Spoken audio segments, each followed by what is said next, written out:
Well, here we are for day 2 of the Ford Ranger New Zealand Rural Games in Te Marae o Hene, the square, right in the centre of Palmerston North CBD. This is Phil Ropiar, who is the STIHL TimberSports lead commentator and expert. And we had a great day yesterday, Phil. Yeah, we did. We had our rookies competition and our women's competition, and it really showed that New Zealand is very good shape at both levels. And we saw some repeat wins with Ann Patterson taking out the women's title, and then of course Cleveland Cherry for the 3rd time taking out the rookies title. But there was a good field in there. Matt Gower, Sam Bellamy very, very close in the rookies. So as I said, we are in good stead for the future. Now the women's competition coincidentally took place on International Women's Day over 3 disciplines. The rookies performed over 5 disciplines, and today we've got the men's competition, which is the high octane, and they do it over 6 disciplines. Yeah, they do, and it's a little bit of a mixture of mechanised and manual, as we're quite used to. But we bring in the hot saw into this competition as well, which we'll see later in the day, which is a bespoke machine. It's essentially the dragster of the chainsaw world. Yeah, I've heard some of them warming up there, and man, that's a noise. Yeah, they're pretty ferocious. They always start life as something else, either as a high-performance snowmobile or motocross bike, and it's converted and actually fabricated and made into a chainsaw. Now, you were at the Rural Sports Person of the Year Awards last night, and I understand that TimberSports did reasonably well. Yeah, well, probably a little bit of a surprise to us. We know that we've got a sport that really has good international reach as well as in New Zealand, and to see that the Women's Sports Person of the Year, Woman of the Year, was Ann Patterson. So there was the first for TimberSports, and then when it came to the men's champion, it was Jack Jordan, and then when they called out the Supreme winner was Jack Jordan as well. It sort of showed that we are in a very good place as far as the sport goes. Probably for New Zealand, like a lot of the rural sports, doesn't get as much coverage in the media as perhaps it could get.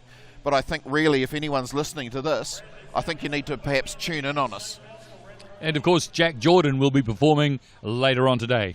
Yeah, and I suppose that puts a little bit of pressure on him getting the great award last night, because in that field, his older brother Shane, who's very familiar to anyone who follows TimberSports in New Zealand and overseas, very good competitor, really back on track now. We know he's chopping well, so it's actually going to be a big day for Jack to make sure he takes that position.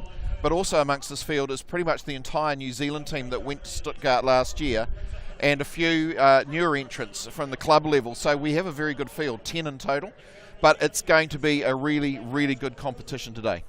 Looking forward to it, Phil. Thanks, Richard. Yes, so am I.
Well, good morning and welcome everyone here, the TimberSports fans, ladies and gentlemen, boys and girls. This is the 2024 STIHL TimberSports National Championship here at the Ford Ranger New Zealand Rural Games.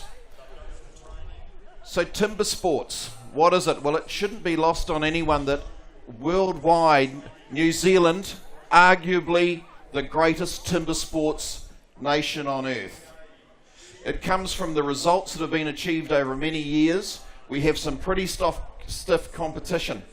But if you can imagine that we have 11 individual world titles, and this is what the sport was built on, those individual titles. But it's expanded out over the years. We have 4 teams titles, 3 world trophies, that's the relay, and we currently hold that with Jack Jordan. We also had our first rookies win in 2019. So we have a fair bit of silverware that we've put in the cabinet over time, but unfortunately right at the moment we have 1. The Australians pretty much have the rest. So what we want to do here today is go into this battle in sport with our athletes, find our new champions who are going to head offshore halfway through the year for the World Trophy. They will be in Italy. At the end of the year, they will be in Toulouse in France, representing New Zealand. This is the biggest influence on who the team members will be and who the individual will be. It gives these guys and girls a chance to represent New Zealand in the original extreme sport. Why do we call it the original extreme sport? Because it's a heritage sport. Probably going for about 150 years or more before Andreas STIHL invented the chainsaw in 1926. We had to get the lumber down to make the buildings, the homes, clear for farmland, and it was done with axes and saws, and that's where we are today. But like anything like that, there's always going to be competition. Even if it was for a beer 150 years ago as to who's faster at chopping a tree down, this is where it starts, and now we take it onto the world stage and make it a fully international sport. So what I'd like to do is introduce you to our athletes for today. So welcome to the stage, Chris Lord. Chris Lord is a project engineer from Otorohanga. His favourite discipline is the standing block. And when I get him on stage, I can tell you that it is our 2019 original Rookies champion.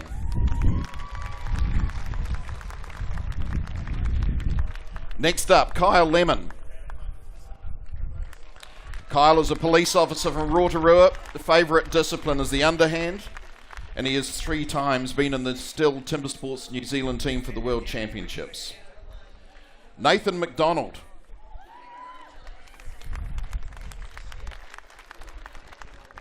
An electrician from Waiuku. Preferred discipline, standing block. Been in the New Zealand STIHL team in 2016 and 2023. Shane Jordan. Shane is a logging contractor from Taranaki. Preferred discipline, another one with a standing block. Multiple years as captain of New Zealand and in the New Zealand STIHL TimberSports team, and has also been in the individual championship in the World Champs and achieved 3rd place. Jesse Whitehead, an operations manager from Christchurch. His preferred discipline is the Springboard, and he has a number of titles in Springboard in New Zealand, world and in Canada. Neil Haitley. Neil Haitley is a quality manager for SGS New Zealand in Westport. Springboard, another Springboard fan. It's not we get more than one. And has also been a member of the New Zealand STIHL TimberSports team in past years. Hayden Rasmussen.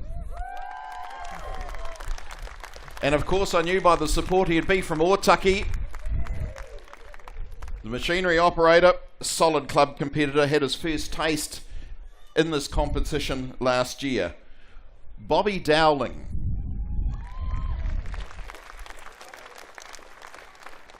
Bobby is from Southland, currently domiciled in Adelaide, South Australia. He's a forestry logistics manager. Preferred discipline is the single buck, and this is where he excels. He is our single sawyer in the New Zealand team last year, has been so for some time, has a number of world titles, and is the best in the Australian competition at the single saw. Jack Jordan.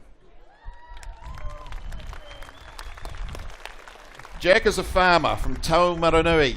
He prefers the underhand. He is 2023 and from last night, 2024, Supreme Rural Sportsman of the Year in the Ford Rural Sports Awards.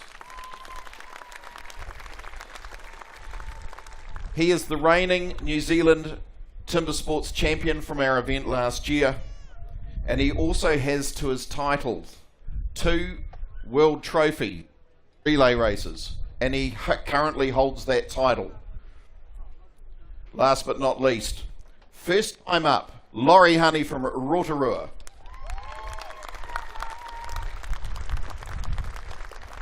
Now Laurie's another one that, like Springboard, is an engineering workshop manager. As I said, first time in this competition. Very good club results. I've worked with Laurie over many years in the Rotorua competition, which is one of New Zealand's strongest clubs. So there we have it, your athletes for the day, and I'll ask them just to stay on stage for a moment.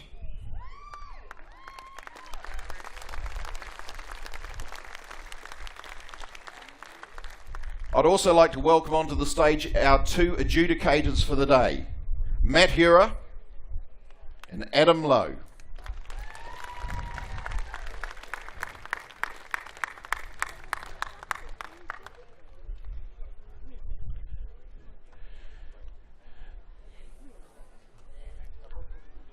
Now I'd like to ask you just to take a moment for a little bit of reflection.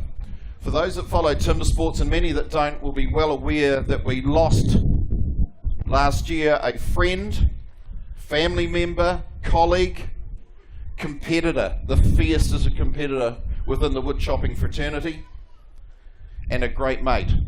On the stage last year, Jason Wynyard took second position as he sought to take 10 world titles. Unfortunately, very soon after this event, he was diagnosed with cancer, and we lost him during the year. So it's been a great loss. It's been very tough for many of us, particularly in this fraternity, and I'd like you now just to please take a moment.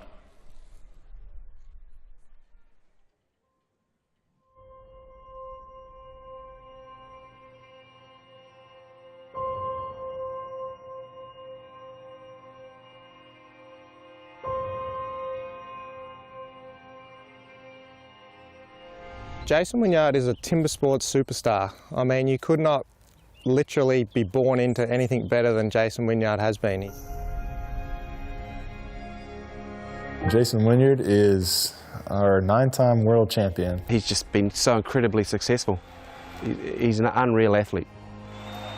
It's a very rare thing that you find an athlete as accomplished and as impressive as Jason Wynyard, who's also as humble as he is. He'll be the last person to tell you how great he is. He's never, tell you how good he is. He's showed you how good he is. It's always, don't tell me, show me. And he showed everyone how good he is by winning TimberSports 9 times, It's in the hundreds of titles that he's won, and that's incredible over the years. For what he's put into the sport and what he's achieved is absolutely remarkable. And when you really know Jason, you'll know it's for the passion of winning in the sport. I grew up watching Jason Wynyard all the time as a kid, watching him on television, competing in lumberjacking. And then when we would go out, my brother and I, and pretend to chop and stuff, I would always pretend I was him. I remember watching him as a little kid, growing up watching him compete and just saying, I want to be like that guy. Well, I've known Jason since I was about this big, and he would have been probably that big still, I've known him since I was probably just about 8 years old. He inspired so many young athletes as well as old. That's what makes him such a true champion and a great ambassador for STIHL TimberSports.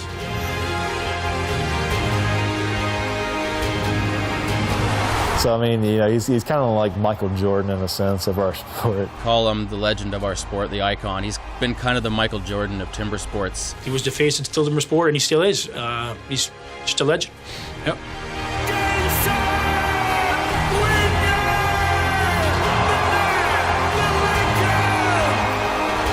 He's really like an icon for this sport. I think he's done so much, and he does so much for this sport.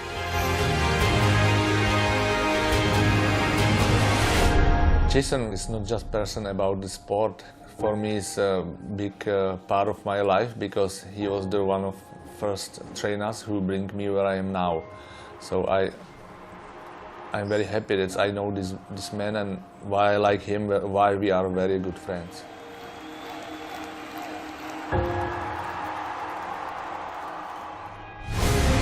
He's such a humble guy, and he's a family man. His family's important and his friends are important. As a person, Jason is an incredibly nice gentleman. Jason's a gentleman, an absolute gentleman.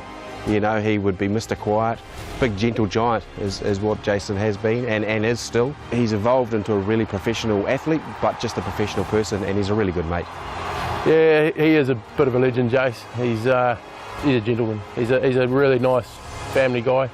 Family means a lot. In New Zealand, family means a lot, and Jason's no different. And he's a very proud, humble man. 200% family man. He support and he do everything what he can for his family, like the father should do.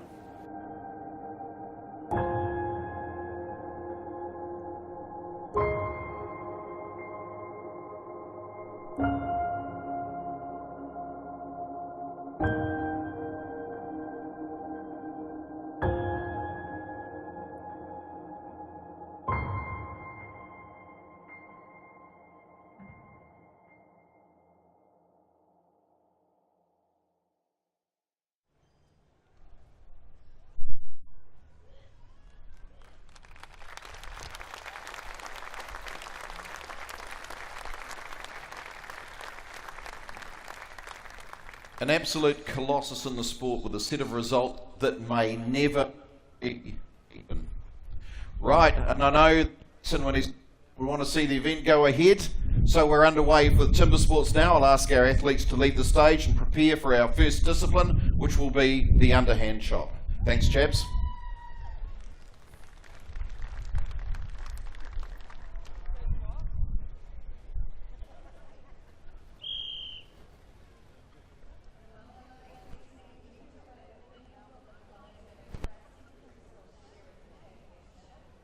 Stand to your timber. 3, 2, 1, go!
Right, we're ready to do the underhand chop. Just to give you an idea, if you're new to TimberSports, what this is going to involve, you can see that the block is sitting down in front of us. There are 2 flat ends. Those are called footholds.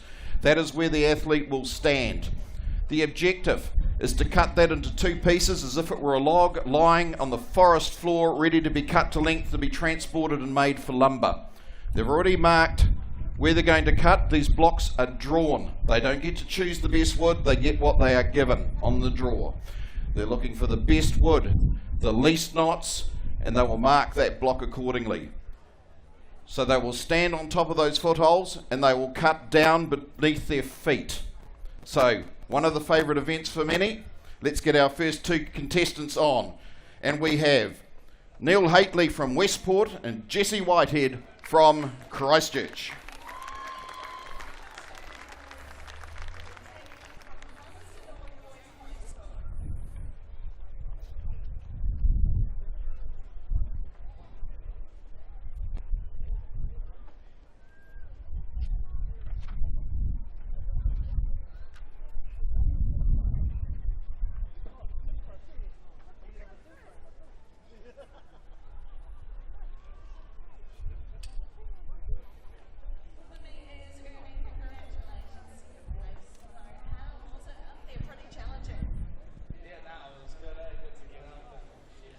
Stand by for a start.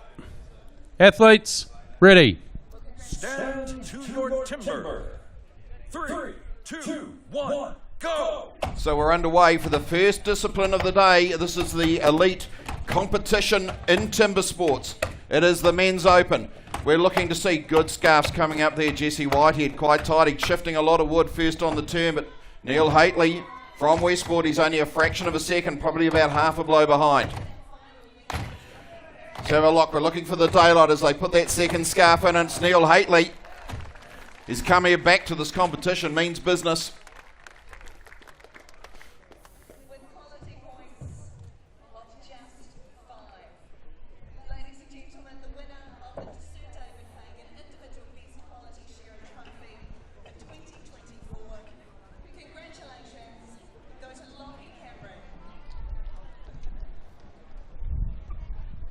Okay, both cuts are good.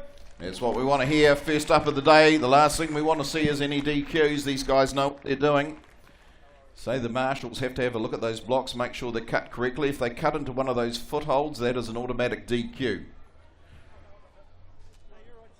Have a look at the scarves as they're cutting them. The ideal scarf will be a perfect V going in towards the centre with no steps or bumps. This wood provided by Shane Jordan, our logger from Taranaki. Very good wood, cut beautifully yesterday. So we'll clear the decks, tidy everything up. And all of our deck crew here helping today. Of course, they are in the sport as well. Great to have them here volunteering to make sure that everything runs as smoothly as we possibly can.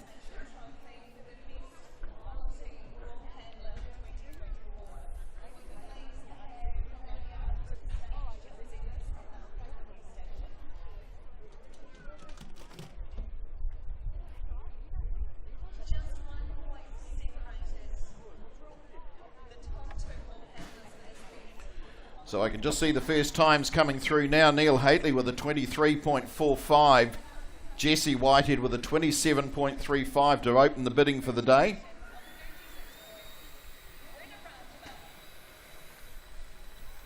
So the objective here should be getting into the low 20s or just underneath on a very fast chop. So that's what we're looking for.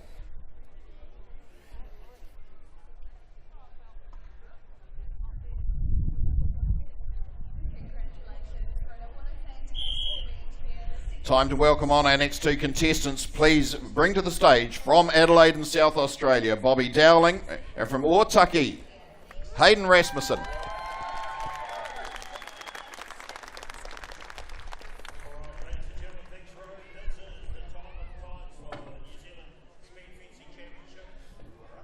So Hayden Rasmussen on stand 2, which is on your left-hand side as you look towards the big screen from the grandstand. Bobby Dowling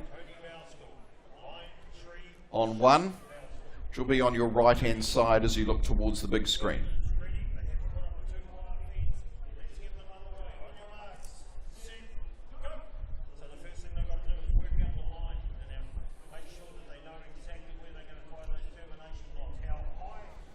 Stand by for a start. Athletes, ready. Stand to your timber. 3, 2, 1, go! So we know it's going to have to be in those low 20s to be the top times of the day. Let's have a look. I'm looking at this first scarf.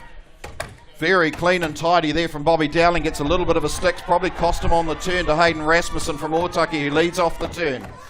Into the second scarf now. It's going to be a little bit of work for Bobby to do, but let's have a look. We can just see the movement, and it is from Otaki, Hayden Rasmussen throwing the gauntlet down in heat number 2 in the underhand at the 2024 STIHL TimberSports National Championship. We'll let those judges have a bit of a look at those blocks, make sure everything's been done correctly.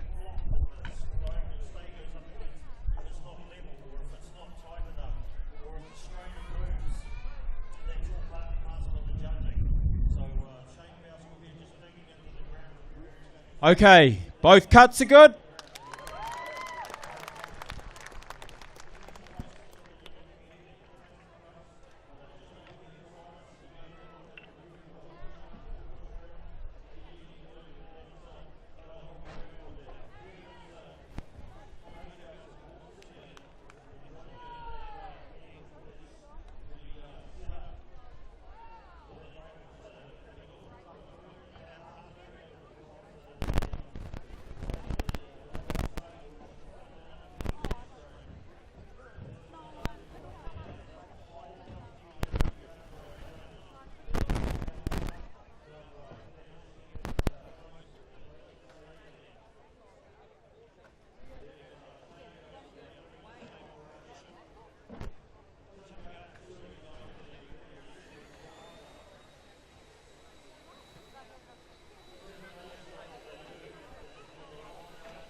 Right, we mentioned a moment ago that getting around about that 20-second mark is where we want to be, and Hayden Rasmussen has put in just a skerrick over it at 20.6 seconds.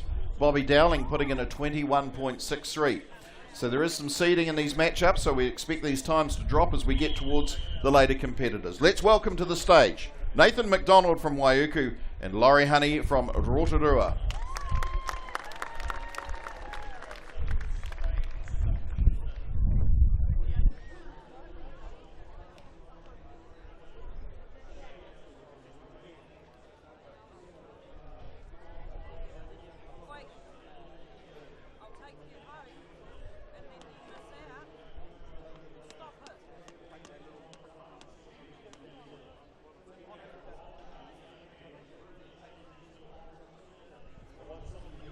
Stand by for a start.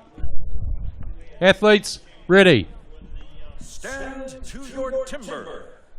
3, 2, 1, go! So first opportunity here for Laurie Honey in his first event at STIHL TimberSports on a national level. Nathan McDonald, of course, a stalwart in the New Zealand team over time, but first on the turn, it's Laurie Honey from Rotorua, they say. He's been putting in a bit of training to get towards this event. He started a little bit of work. There's probably a bit more on that first scarf there from Nathan McDonald, but I tell you what, Laurie Honey's come here to mean business on his first time in. Takes the honours in that heat.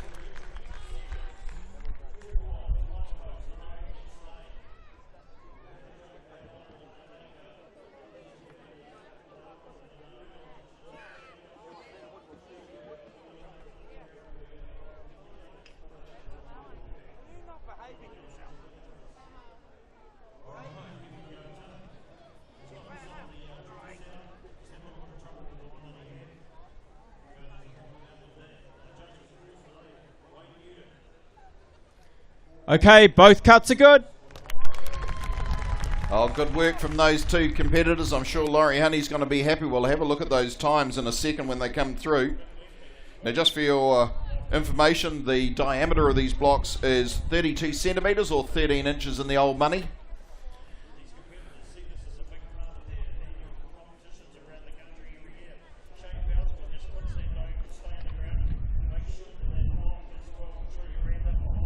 So we get the new cradles put in, ready for our next two contestants.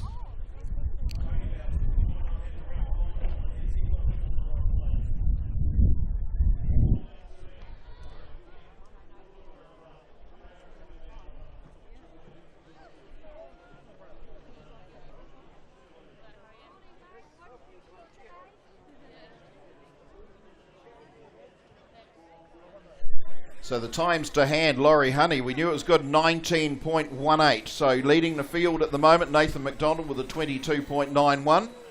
But I'm sure that will be a great confidence booster for Laurie Honey coming in on his first event and actually leading the field 2/3 of the way through the heats in the first discipline.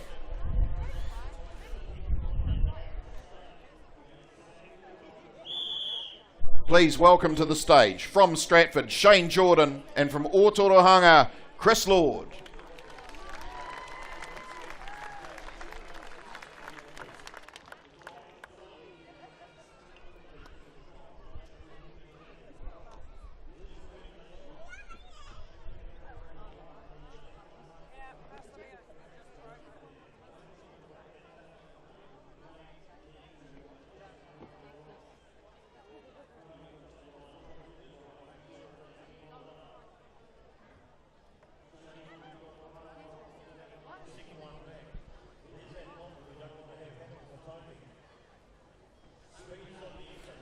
Stand by for a start.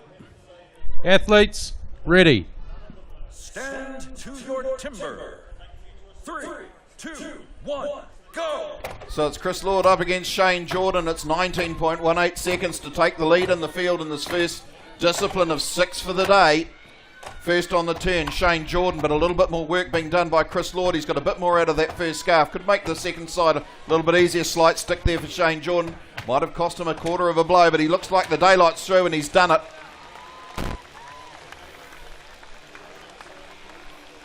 So it looks like it's only getting quicker. Judges, take a look at the blocks. Make sure everything is tickety-boo as far as meeting the rules go. And our judge, Matt Harris, steps to the front of the stage, pulls both these athletes up with him.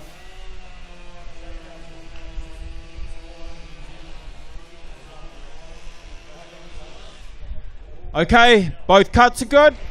Righto, so all the times look like they're standing so far. We'll be interested to see what Shane and Chris's times are. Possibly bringing that down a little bit lower, but we won't know till we see the official times come up on the screen for us here in the commentary box. But we'll keep you up to date as best we can.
Time to get our final two contestants up on the stage in this last heat in the underhand competition. Please welcome from Rotorua, Kyle Lemon, and from Taumaranui, Jack Jordan.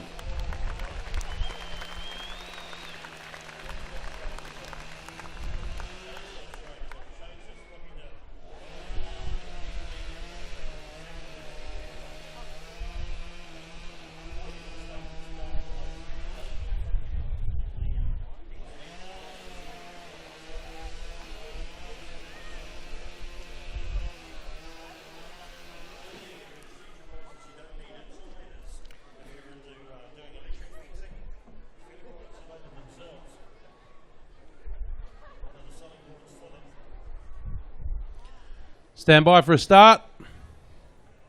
Athletes, ready. Stand to your timber. 3, 2, 1, go! Right, two very good exponents. This is the favourite discipline for both of these competitors. Look at the speed of the stroke rate for Kyle Lemon, and he pulls off the jump turn, but I think Jack Jordan might just have it at the halfway point, taking the slower but heavier hits. We're going to have a look. Kyle Lemon just slowing a little bit as he comes down, puts the drivers, but he's not going to take Jack Jordan.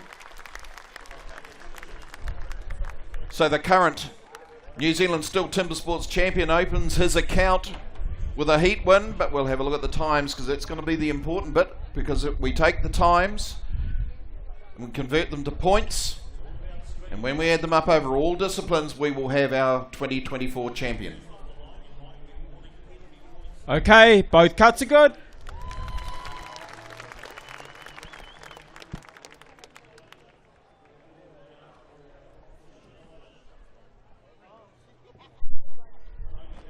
So just an update on some times before we get those final two. Shane Jordan recording a 19.69 seconds, not enough to take out Laurie Honey's 19.18, which still stands for the moment, with Chris Lord coming through at a 22.02. So at the moment, Laurie Honey and Shane Jordan, the top two with time. We'll just wait for those final times to come through.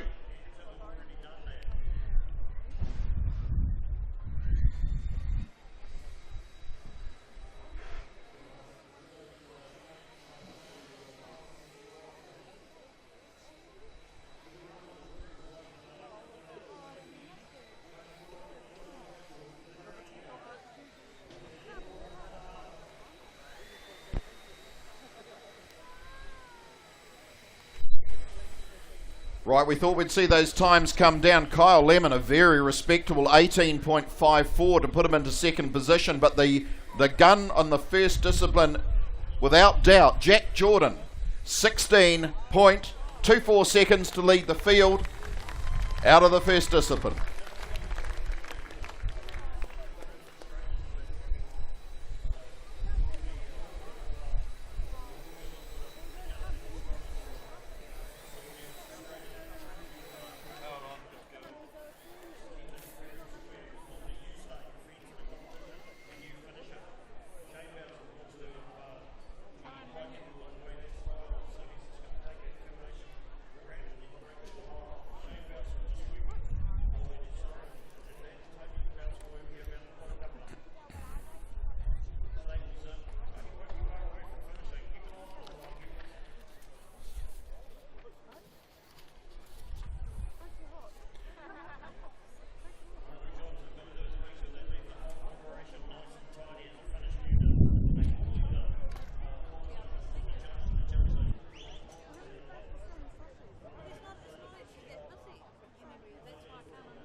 Right, so we've seen the underhand, traditional event. Goes back a long way. It goes along with what we talked about being a heritage sport. So right now we're going to take a little bit of mechanisation, because after all, when you look at the key sponsor of this worldwide, it is STIHL. And what STIHL, although they make a lot of machines of a lot of different types, obviously everyone knows them for one thing, which is making chainsaws.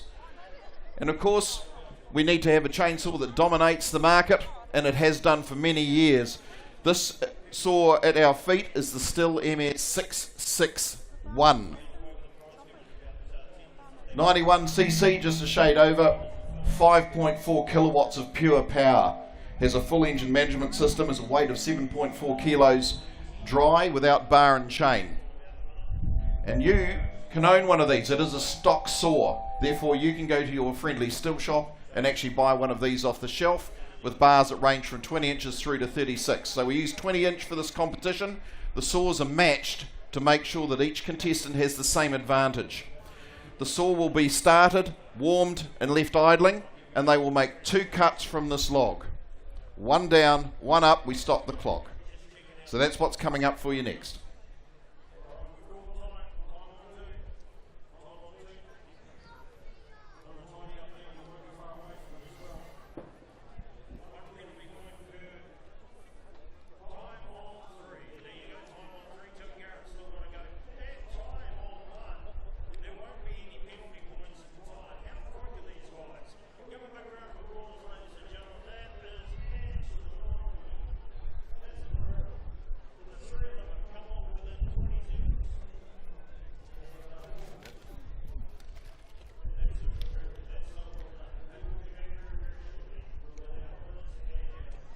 Jack Jordan, Rural Sportsman of the Year. Congratulations on that chop. That was pretty impressive. Did you feel that your award last night put you under any extra pressure? No, not at all. It was great to receive those awards last night, but yeah, can't think too much about that. Got to focus on what's on today. So yeah.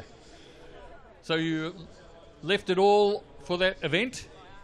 Yeah, obviously there's 6 events today, so we've got to put our best foot forward for all of them. Didn't go too bad there, I suppose. Come away with the win, so that's all we can ask for. Yeah. Congratulations, and we look forward to seeing what you've got for us at the rest of the competition. Cheers. Thank you.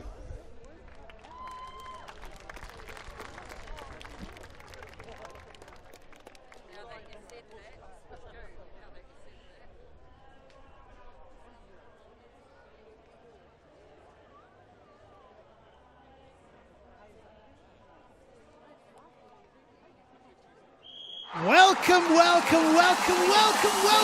back to where it all began. With that STIHL MS661. Let's welcome to the stage our first 2 competitors from Otaki, Hayden Rasmussen, and from Rotorua, Laurie Honey.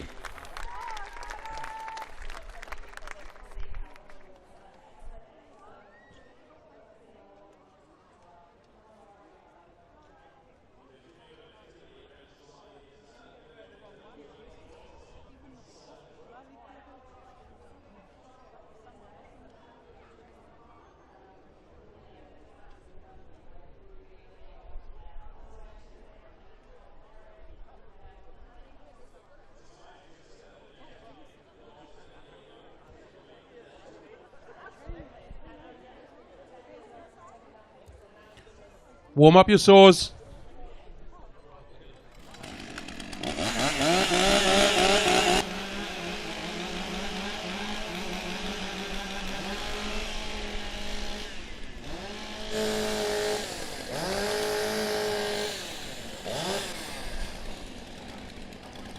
Athletes, ready. Stand to your timber. 3, 2, 1, go! So here we go, it's the first of the stock saw competition, both having a good pick-up off the ground coming through. First on the upcut, Laurie Honey's got it slightly ahead. I think although he's made a little bit of an error, it's going to give Hayden Rasmussen the option to take that heat in this case. There we have it.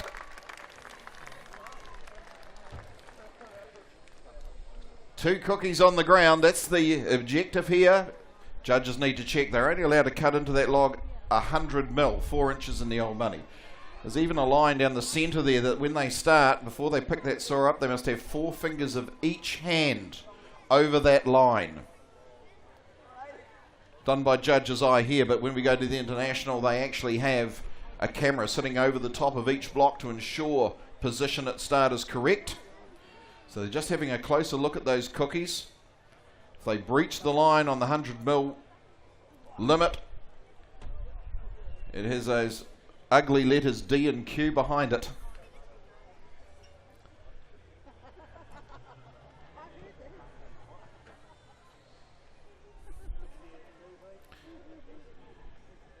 So as they have that final look, I can channel one of the contestants, Kyle Lemon, who will always say that this is an extremely difficult event to win. We're talking hundredths of seconds, but is an extremely easy discipline to lose because so much can go wrong in such a short time.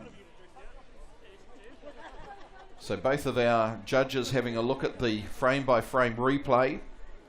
Not sure what they're looking at yet, whether it is a jump of the start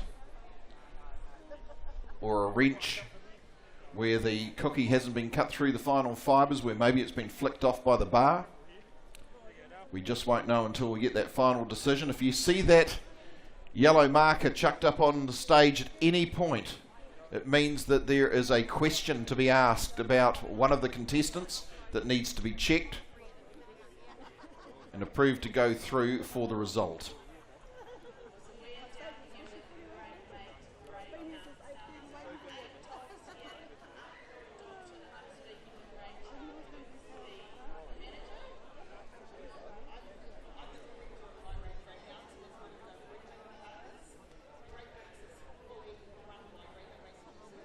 So a lot of discussion going on here to check that we have a good result.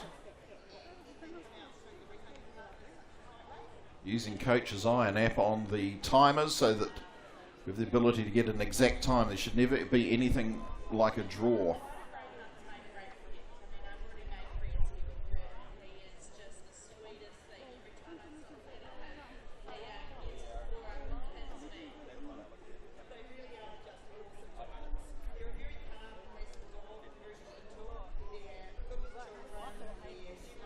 Okay, on stand 1 we have a good cut. Unfortunately on stand 2 we have a disqualification for an incorrect starting procedure with the saw.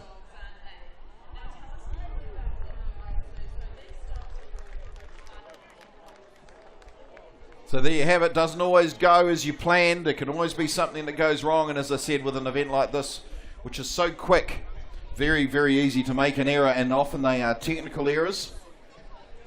In this mechanised part of the STIHL TimberSports competition.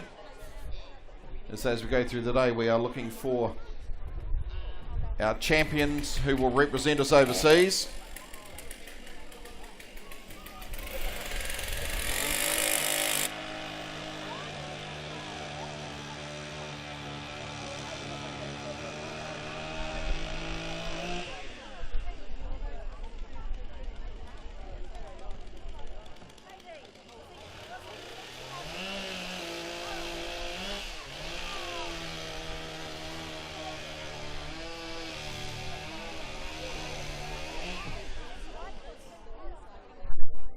So just so you know what's going on there, that's Shane Campbell, one of our deck crew, in fact in charge of it, just making sure that they square up the face of each of those logs, make sure there's no obvious knots so everyone has equal opportunity to record a fastest time. And we're very fortunate to have these guys working with us today. We've already introduced you to our judges Matt and Adam, and on the deck crew today we have Shane Campbell, Norm Cherry, Reese Guscott, Ben McLennan and John Gower, and without these guys putting in such an effort, it would be very, very difficult to run a competition like this and keep the thing moving along. Also on times and technical and points analysts, we have James Robertson, Ryan Correa and Des Leotawa. They've come down from Auckland for this event to man those sites. And of course you don't get to see them much, but everyone's heard a lot of them in the competition over the last 12 months, and that is the STIHL TimberSports New Zealand manager, Anthony Mildren.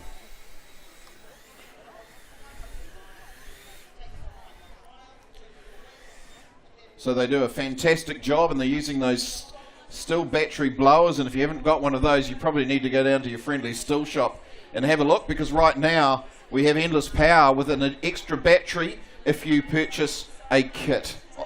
Covers most of the battery models, from chainsaws to line trimmers to blowers, as you can see here. Just have a look at your friendly STIHL shop. Looking at the time so far, Shane Rasmussen 12.91, Hayden Rasmussen rather, 12.91 seconds to open the bidding. And so we want to get round about that 11-10 second mark here in the stock saw competition. Let's get our next two contestants on. Please welcome from Christchurch, Jesse Whitehead, and from Adelaide, South Australia, formerly Southland, Bobby Dowling.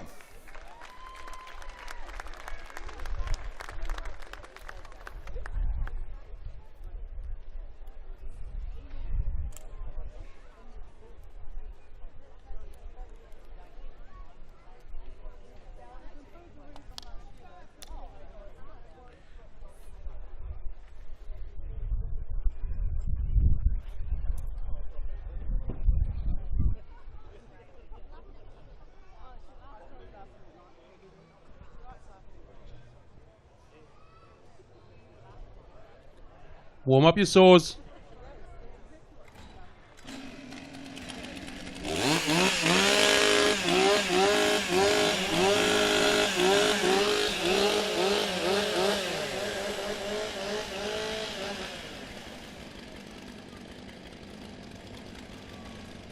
Athletes ready. Stand to your timber. 3, 2, 1, go. Okay, slightly better pick up there by Bobby Dowling as he gets that saw up to do his first cut. It's going to be an absolute wafer, a little bit more meat taken out by Jesse Whitehead. But it's Bobby Dowling first on the upcut, and if you're going to make it through, I can see a lot of good weight coming in from Jesse, but it's not going to be enough. Bobby Dowling looks like he's got that heat in hand. As we know, we need to have a good close look to make sure everything has been done well. That first cookie cut there by Bobby, absolute wafer, so they'll be having a good close look at it. Make sure that it's been completely cut. Matt Hero has a quick look underneath, make sure that the crayon mark for the 100mm hasn't been breached from underneath. Easy to see it from the top.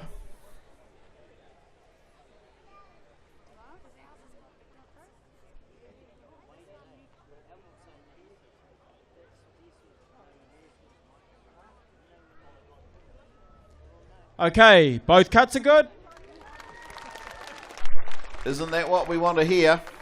Don't want to hear that DQ word at all if we can help it. So at the moment, Hayden Rasmussen with that 12.91. Let's have a look and see what these next two can put up. So we do a little bit of clearance.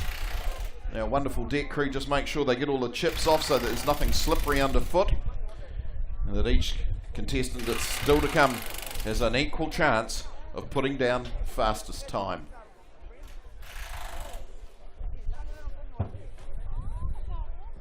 So I was just mentioning that battery promotion that has been run by STIHL Shop nationwide for those that are attending Central District's Field Days next week. Not only have they got that fantastic offer of endless power with the extra batteries on the battery kits, but they also have GST free on a number of products. They have some upgrades on some products, which means that you buy the base model and get the deluxe model for the same price. And there's some good old-fashioned cash and carry specials.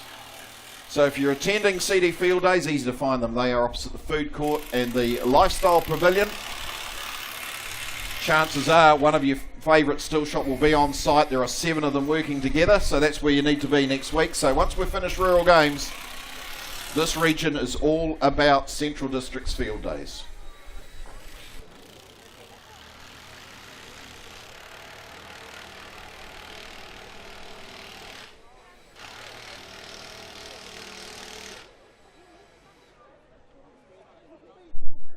So some times just coming up in front of me now. Jesse Whitehead recording a 13.44, just a fraction of a second behind Bobby Dowling, who's recorded a 12.73, taking him to the lead of the field in the stock silk competition, with Hayden Rasmussen holding that second berth at 12.91.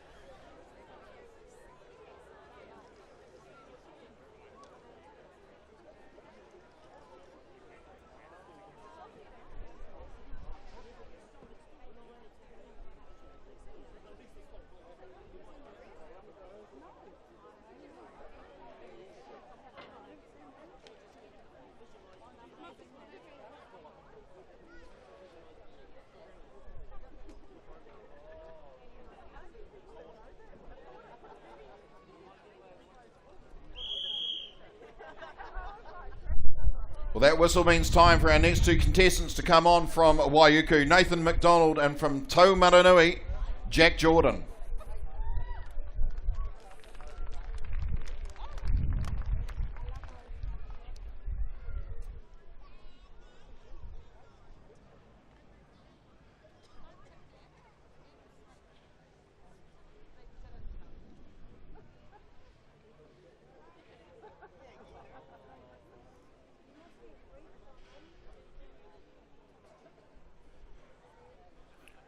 Warm up your saws.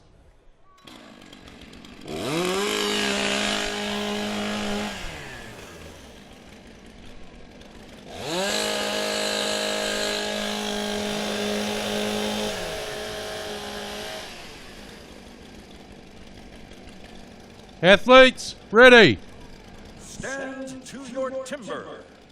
3, 2, 1, go! Okay, so we're expecting those quicker times now, certainly breaching that 20-second mark.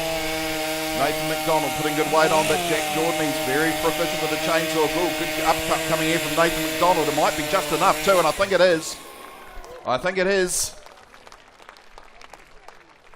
So as long as the cut's good, we may see a better time recorded by Nathan McDonald, but it was a very, very close run thing.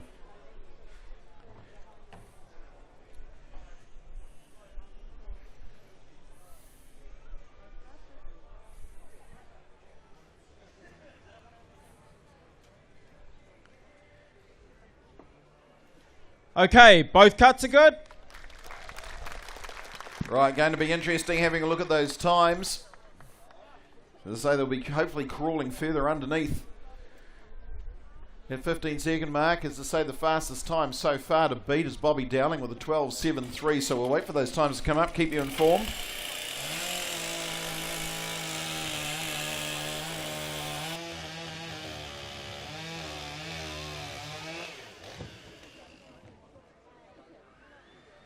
Now, just something to notice on these saws as well, you can see these Dazzle camouflage guide bars on them. A little bit hard to go and buy one of those for your own saw. These are special TimberSports bars, but I believe there have been some limited editions released. And of course on these saws we use STIHL chain and STIHL guide bars, which as a rarity for a manufacturer is made by STIHL themselves. The plants for the chain is in a place called Veal in Switzerland. They have 2 factory units there that produce the chain, enough to go around the world about 6 times in circumference if you added all of the length up.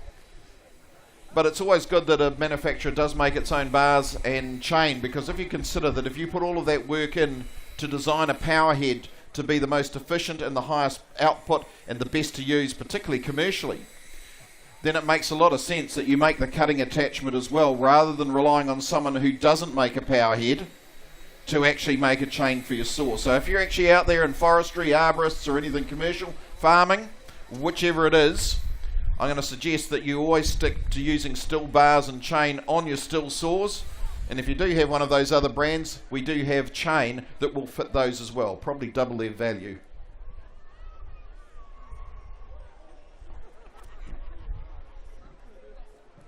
Okay, let's have a look. Some of those times as they've just come up. Nathan McDonald thought he had the edge on Jack. He's come in with a 12.16.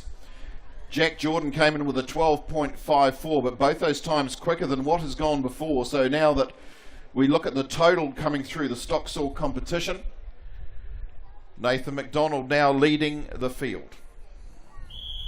Let's get our next 2 contestants on. From Otorohanga, let's welcome Chris Lord, and from Westport, Neil Haitley.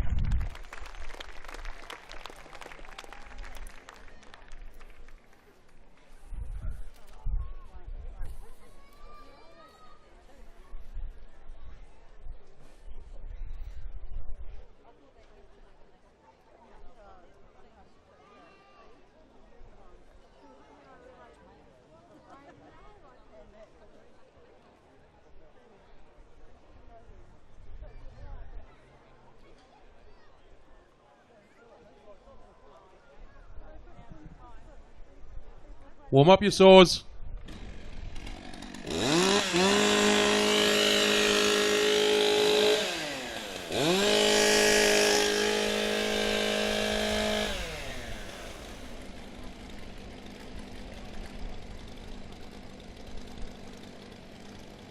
Athletes, ready.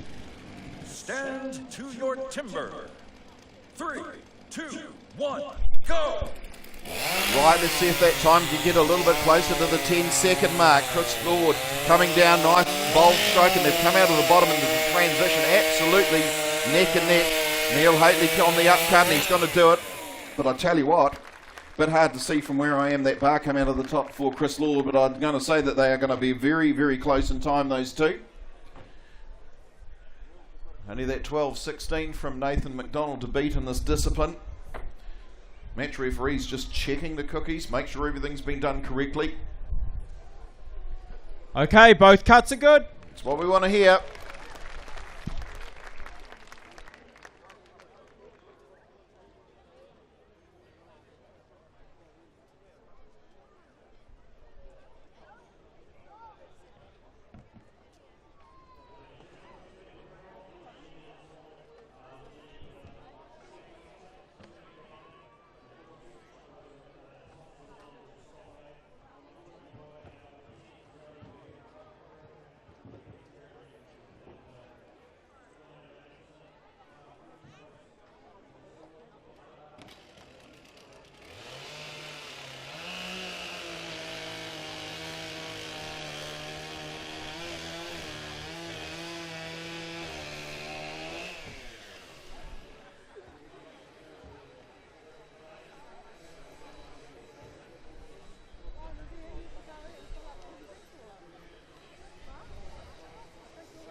Please welcome to the stage from Rotorua, Kyle Lemon, and from Stratford, Shane Jordan.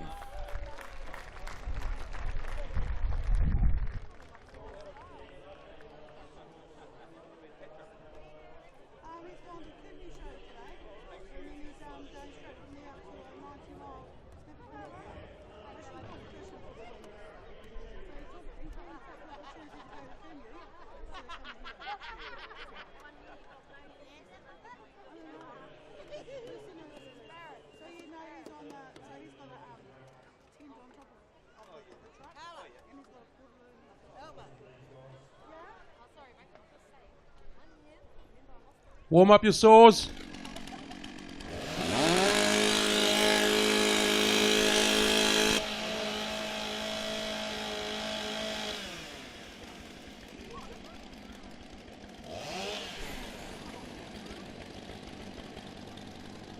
Athletes, ready. Stand to your timber. 3, 2, 1, go! Okay, so it's at 12-16 holding sway from Nathan McDonald. Let's see what these two can do. First on the transition, Shane Jordan. He works with a chainsaw all day. We're expecting a good Kyle Lemon doing a bit of catching, but it's not going to be enough.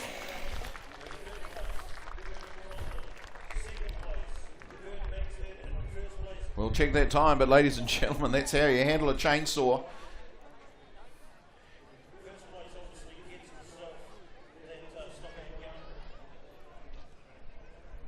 Okay, both cuts are good. What we need to do now is wait for some times and see how those two fared. So Nathan McDonald's holding sway. The last heat, which was Chris Lord and Neil Haitley, 12.68, 12.96 respectively. Not going to be enough to threaten the top of the leaderboard. But do we have a new leader coming out of those times that were just recorded then?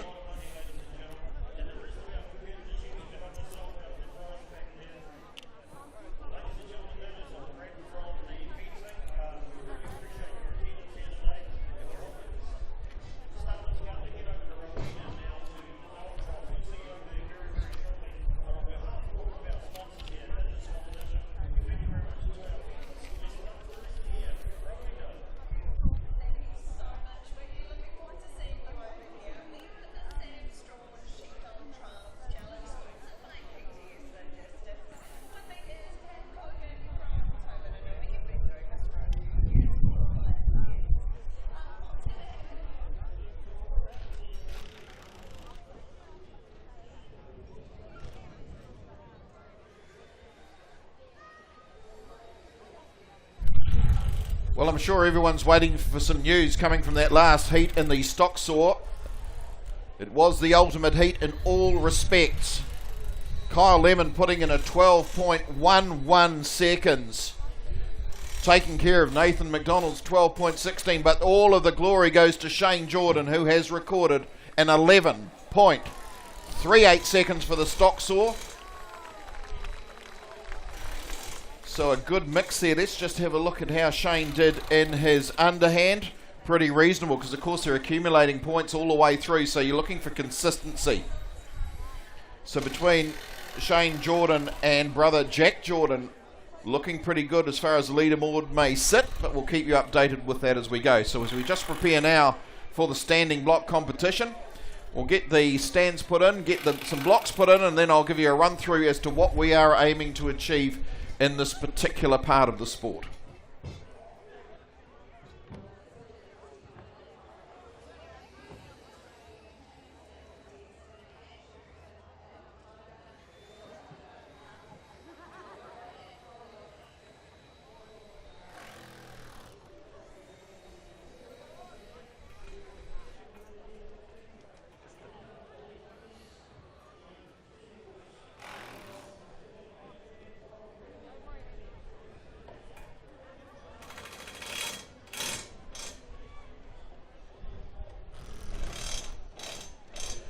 Shane Jordan, congratulations in the STIHL TimberSports cut.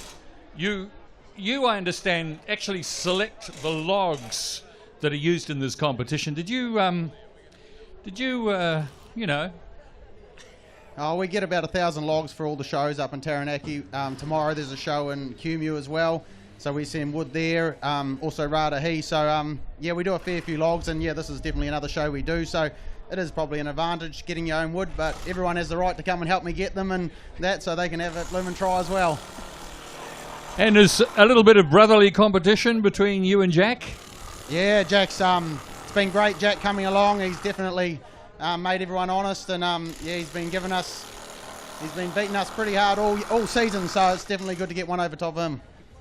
Excellent. All the best for the rest of the competition. Thank you very much. Thank you.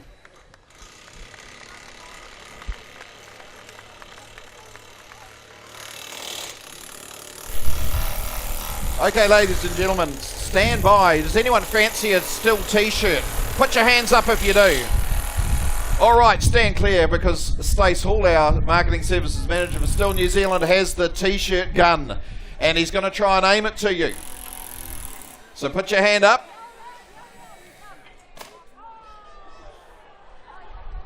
Oh, there's one successful. Don't know whether the size is going to be right, but we'll find out. Let's see if he can rearm that weapon.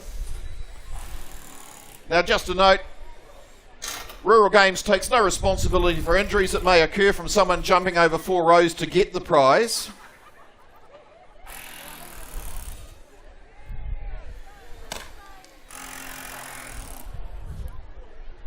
Need to see what shot he's got on that gun today. Yesterday he was firing it over the back of the grandstand. At the moment he's looking to get it past the front row. So I don't know what Stace has done to it. Needs a bit more gas in the gun, I think. But it looks like they're loading up another one, so keep your eyes open. Keep giving him a target. Probably target's not the right word, is it, when he's got a gun?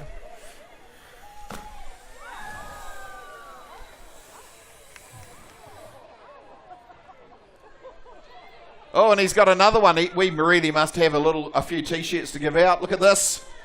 Keep your eye on the ball. Now there's a man that knows success if you've ever seen it. Last one. Last opportunity.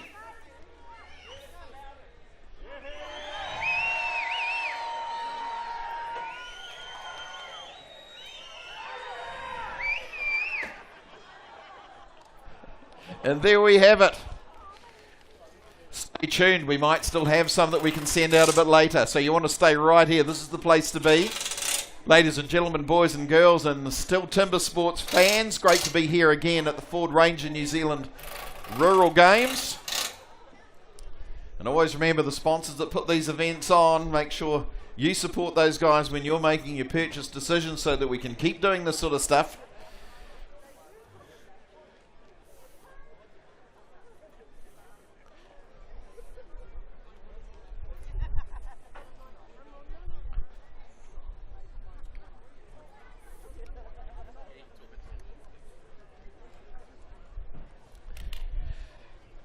Right, our next event coming up is the standing block. Now, for many that are aficionados of the sport will know that this is often one of the most popular, both with the crowd and with the athletes. So this, obviously, is a standing block. And what it replicates in the sport is if a tree is in the forest standing, and Mr. STIHL hasn't invented the chainsaw yet, you need to cut this down with an axe. So you're going to do very much like you do with a chainsaw. You're going to cut a scarf and a back cut to fell it in the right direction. In this case, we've mentioned it before, that all of the blocks are drawn, so you get what you draw. We're very thankful to Shane Jordan for getting the wood for this competition. It's been extremely consistent, so even when you draw your block, they should be of a similar consistency. So they've gone and looked at the log. Again, they've looked to see where the knots are, where the grain is, where the best wood is, because they want to cut it quickly. They'll put one scarf higher than the other, which is pretty typical when you're felling a tree, isn't it? Taking out the first block. Now remember, in the underhand, they're constricted by having their feet on those footholds. In this, they've got the entire stage for their stance and their balance for using the axe. The first blows you see will usually be 2 or 1 uppercuts. They will work from there to work into the center of the scarf. The first drivers that go in, you will usually also be upwards. And there's a reason for that, because the other scarf will be sitting higher. So they'll do the same thing once they turn to the other side. They're going to make sure they keep their footing, because this is a high energy event. They take out the second scarf. Again, uppercuts, work their way round, take the timber out, work towards the center of the V to put those drivers in, which will be downwards at the final. When those blocks are in 2 pieces, we stop the clock and we record the time. So has everyone got that? You have? There'll be a quiz later. All right, let's get into some standing block cutting.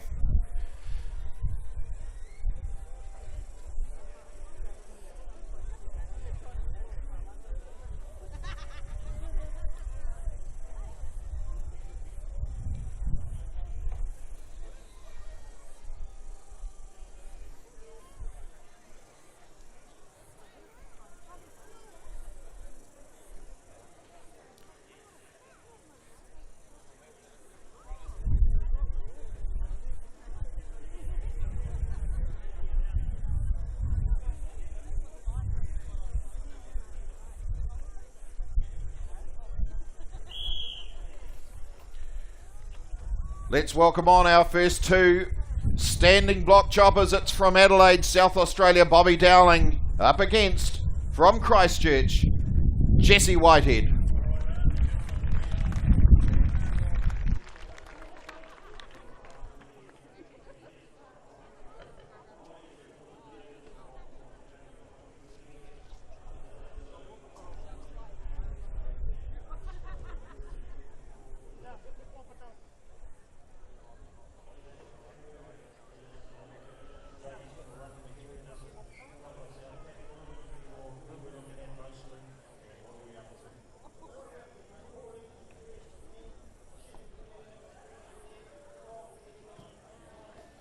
Stand by for a start.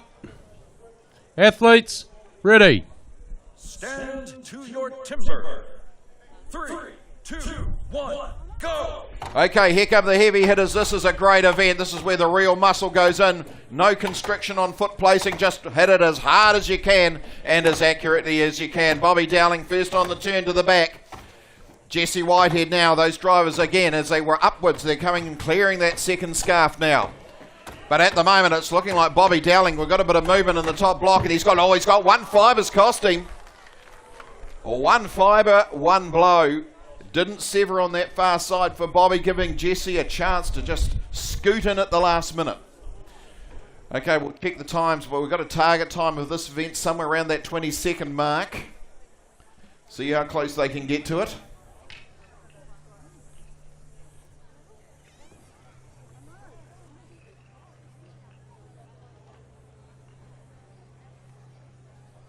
Okay, both cuts are good. So it's just now down to the timers now on that event as we do a little bit of a clean up and get ready for the next heat.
Right, let's welcome to the stage in heat number 2 of the men's open standing competition from Rotorua, Laurie Honey, and from Westport, Neil Haitley. Right, the time to beat so far set by Jesse Whitehead is a 21.88, so we said that 20-second mark's round about where we need to be.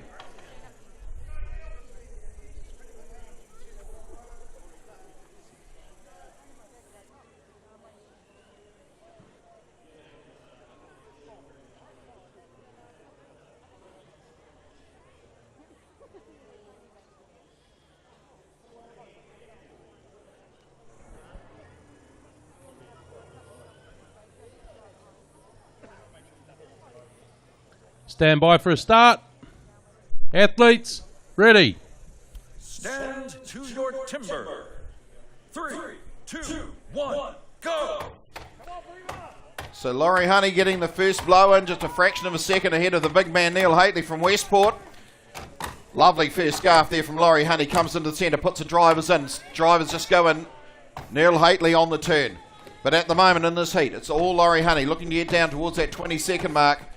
Really putting the effort in. We've got some movement and he's taking care of it too. Good shot.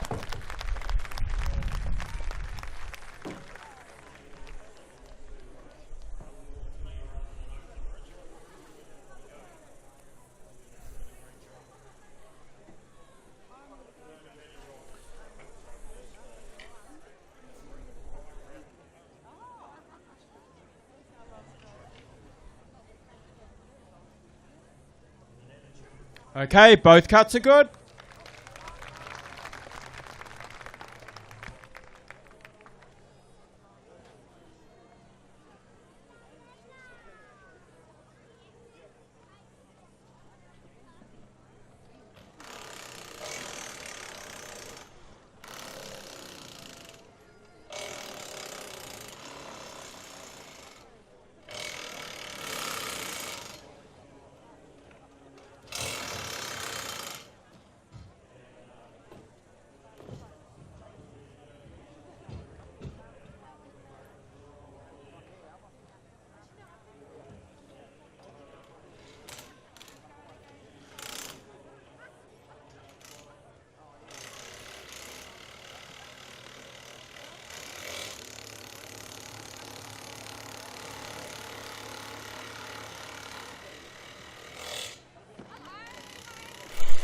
So the time's just coming up in front of me now.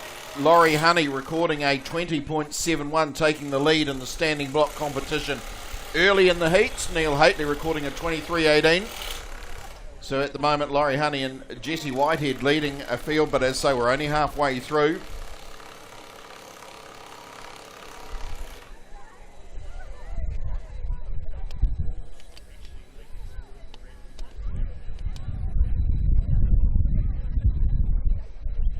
So coming out of the first couple of disciplines, it looks like we've got Bobby Dowling leading the field with 24 points. Kyle Lemon and Laurie Honey drawn 22. Shane Jordan just sitting in behind, as we know, waiting to try and take those top spots. But that's where we're sitting.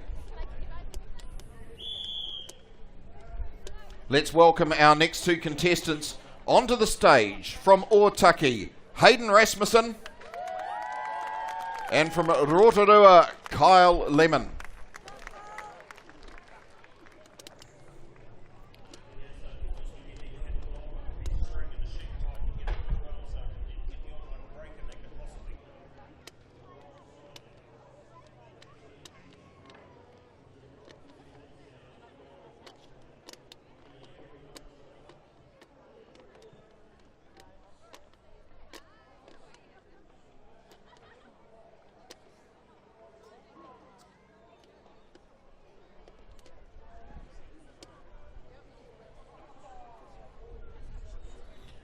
Stand by for a start. Athletes, ready. Stand to your timber. 3, 2, 1, go! Okay, so they need some good chopping to go in here to get round. They're going to have to get under 20 seconds with Shane and Jack Jordan still to come. Kyle Lemon clearing a lot of wood, but it's Hayden Rasmussen first on the turn. Kyle Lemon also now on the turn, making the second scarf, opens it up. But at the moment, Hayden Rasmussen, if he can keep the pace up, gets the movement, and I tell you what, there's one to trouble timekeepers. They can separate them. Maybe up in the stand you picked it. Now, as you can see, those shining axes made for the world really by our co-sponsors Tuatahi Racing Axes and Saws over there in Masterton. Okay, both cuts are good. And they must be good axes because the cuts are good. But yeah, Tuatahi, a very, very specialised company built around making racing axes and saws for these competitions. They have been the choice of athletes around the world for many, many years. Absolute artisans and engineers. They choose their own steel. They tell us they have the best steel. No one else can get it. They do all of their own forging, shaping and grinding over there in those workshops in Masterton. So if you're into the sport, not a bad place to drop by and have a look and see how it's done. We talked to Quinton Fawcett yesterday, who said that their order books are incredibly full. In fact, they're always full, which leads you to understand just how good Tuatahi are in their chosen field.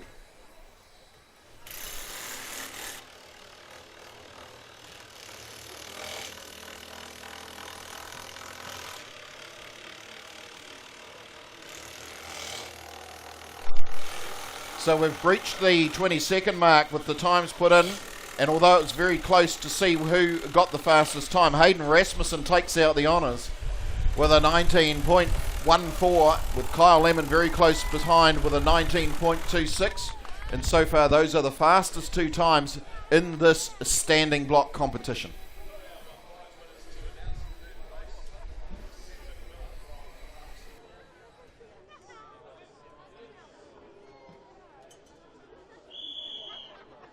Let's welcome to the stage from Torohanga, Chris Lord, and from Waiuku, Nathan McDonald.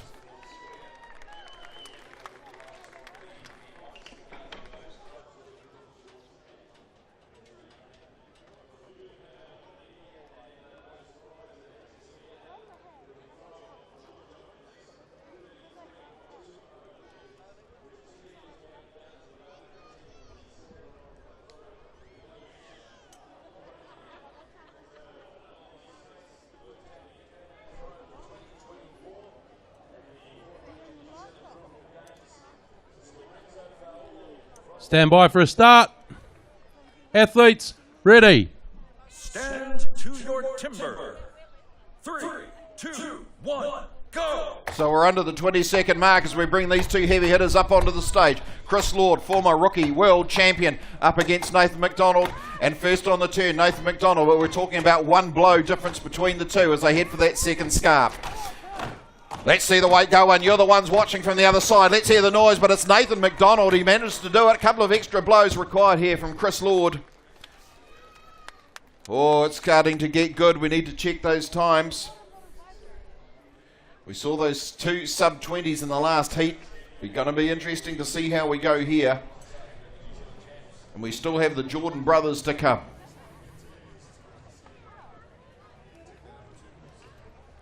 Okay, both cuts are good. Yes, you heard it from Matt Hura as judge that both cuts are good. So the scores are going to stand, the times and the points. So we'll get those times in for you to see whether we've reached the 19-second mark at any chance, or even down to an 18. And once we've gone through these heats, we'll give you an update of where the standings are overall.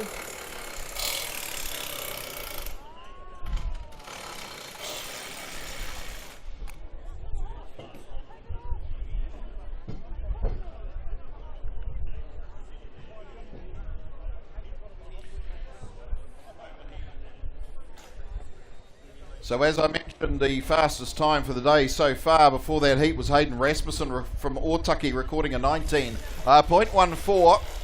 Kyle Lemon hot on his heels at a 19.26. So we're just on standby now to see where those next times are going to be. As our wonderful deck crew clear the debris and get those new blocks in place. All of those blocks drawn earlier this morning, so they're already ready to come out. These guys get the right block out for the right athlete every time.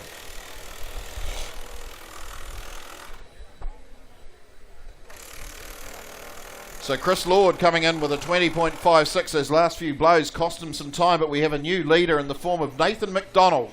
And Nathan McDonald from Waiuku has put up a 17.22 seconds.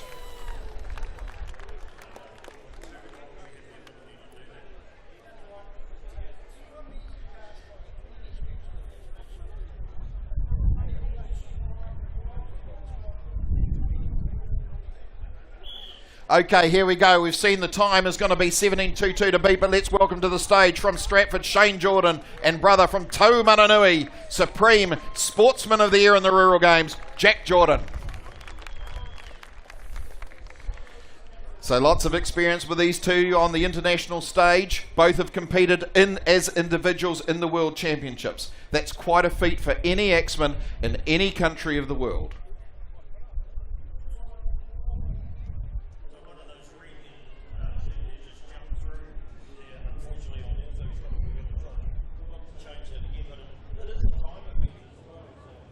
Stand by for a start. Athletes, ready. Stand to your timber. 3, 2, 1, go! Oh, really, this is a mouth-watering matchup, isn't it? A little bit of a slab there for Shane. Takes it out off the top.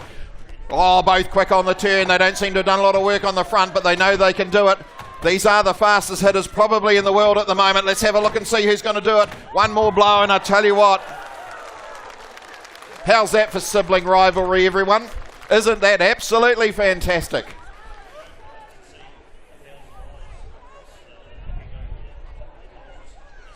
They're probably too old to scowl at each other across the dinner table nowadays, but it's great to see such close competition between the two brothers.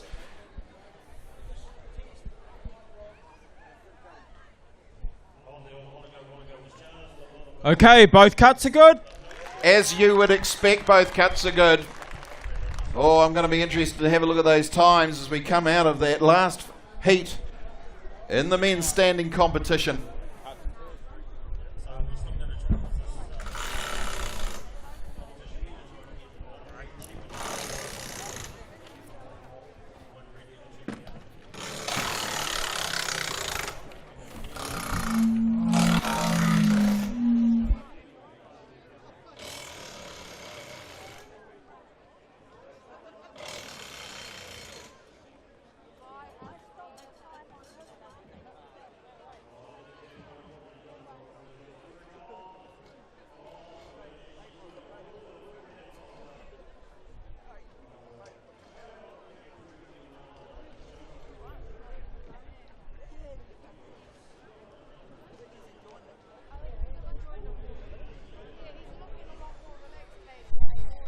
So who out there thought that was fast? Yeah, you think it was fast? It was very, very close. Shane Jordan recording a 14.43. And Jack Jordan, 14.34 to take the lead. So if we were thinking 20 seconds is a good mark, boy, that's absolutely knocked that on the head, hasn't it? So those two Jordan boys performing extremely well, pushing Nathan McDonald at 17.22 into third place in the standing block.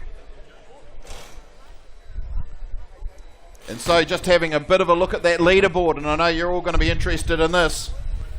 As it stands after that particular discipline, in first position with 33 points is Jack Jordan, but only 1 point behind on 32, Shane Jordan and Kyle Lemon. Good result on 30, well clear of fourth, so he holds third with Nathan McDonald sitting in fourth. So that's where we sit in the standings in the top four, heading for that podium as we look to cross to the single saw competition. Now at this stage we drop off the two lowest scoring competitors, and we will continue to do that in the next disciplines as we go from the single saw to the springboard through to the hot saw.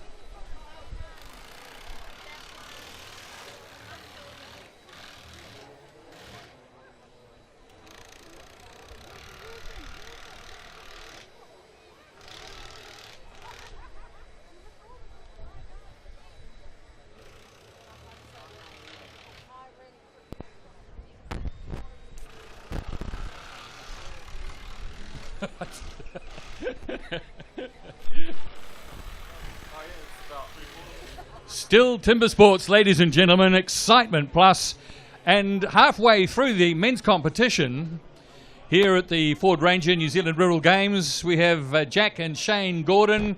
Jack leading, Shane, his brother, in second position. So how did that last cut go? Not too bad, I suppose. I don't think it gets much closer than that. Yeah. And for you, Shane? Yeah, no, I cut pretty good. I can't complain with that cut. Indeed, the times were just phenomenal, and it really got the blood pumping. I'm sure the crowd is looking forward to seeing more action from both of you. Congratulations, well done. Thank you. Cheers.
Welcome back to where it all began.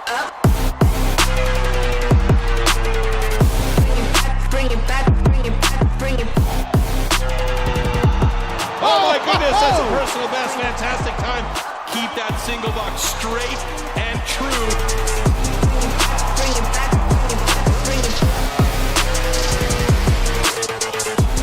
And it looks like Dubitsky just motored through that thing crazy fast. Absolutely absolute legends in the sport going at it.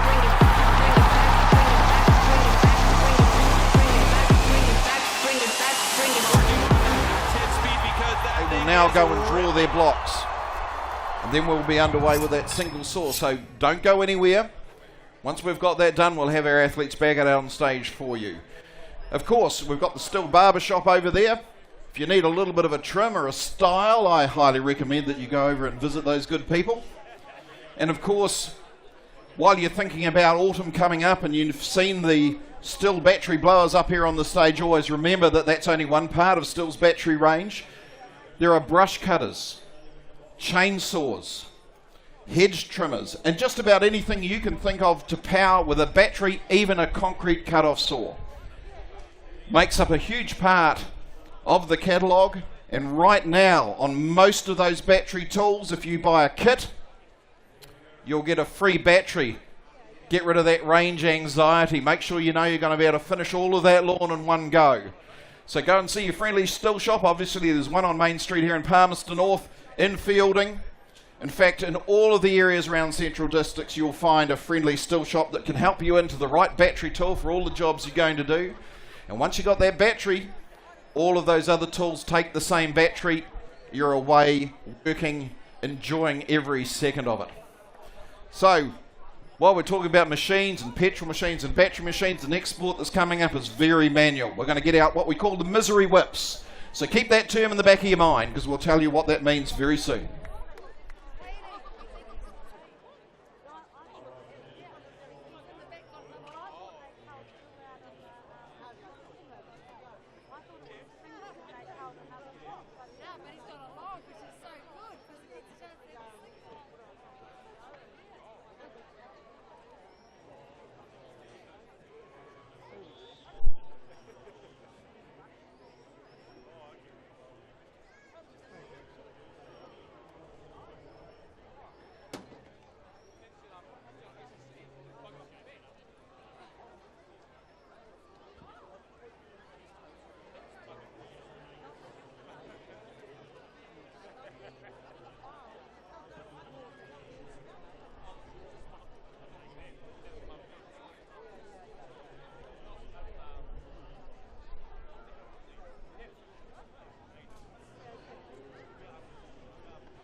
support from the audience as well. I like to hear that kind of stuff. It's just going to be a tough call. I'm already nervous about this one.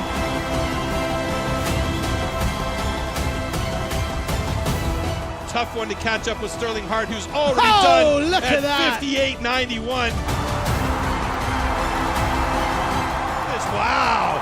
The young man, Simon Grunwald, on the underhand chop is keeping up. Nowitzki is just a beast as he is almost done with that block, and he is so done with it, he sent it out into left field. Is it going to be the USA, or is it going to be Australia again? It's going to be ever so close, but it's Australia doing it again! Australia, with an unbelievable performance, maintains the title of Team World Champion.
It's okay, winter's coming, so that will come down eventually.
Right, ladies and gentlemen, boys and girls and TimberSports fans, I mentioned a misery whip a while ago, and it is the nickname given to these wonderful big saws. So these are another product crafted by the likes of Tuatahi Racing Axes and Saws in Masterton. They come in two types, one for softwood, which is called a peg and raker, which if you have a look at these, and it's a bit hard to look up close to see how these are actually positioned, and for harder wood use a thing called an M-tooth. Now if you go back before Andreas Stihl invented the chainsaw in 1926, this is the way that lumber was cut. So nowadays really we have the chainsaw, we have all the technology, so these become sports equipment. Now to purchase one of these wonderful pieces of high carbon quality steel perfection for cutting, be prepared to budget about $4,000 plus for it. They get to about 2 meters in length. So why do we call this fantastic crosscut or single saw a misery whip? Is because it is extremely bendy. One of these used efficiently through this 18-inch or 460mm log will actually cut faster than a chainsaw. But you have to keep it straight. If you bend or get offline, it's going to bow and it's going to stop. And that means all of that momentum you've built up and you've got the rhythm going, you're expelling a lot of energy and air. If you suddenly stop and have to get started again, it's very, very difficult and it's very, very taxing on the athlete. So the idea is you keep it straight. You use the entire length. You don't just shortcut and stroke, you use the entire stroke that's available to you. And you manage all the way through to make that cut. So as I said, quicker than a chainsaw. Chainsaw beats it when you're doing 10 cuts, however. That's why we have them. So that's coming up for us next. So thank you, Adam, for showing us the saw. And we're almost ready to get racing.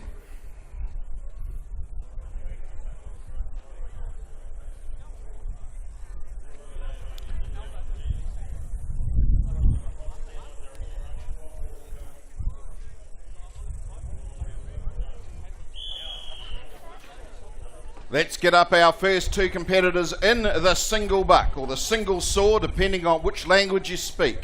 Laurie Honey and Bobby Dowling.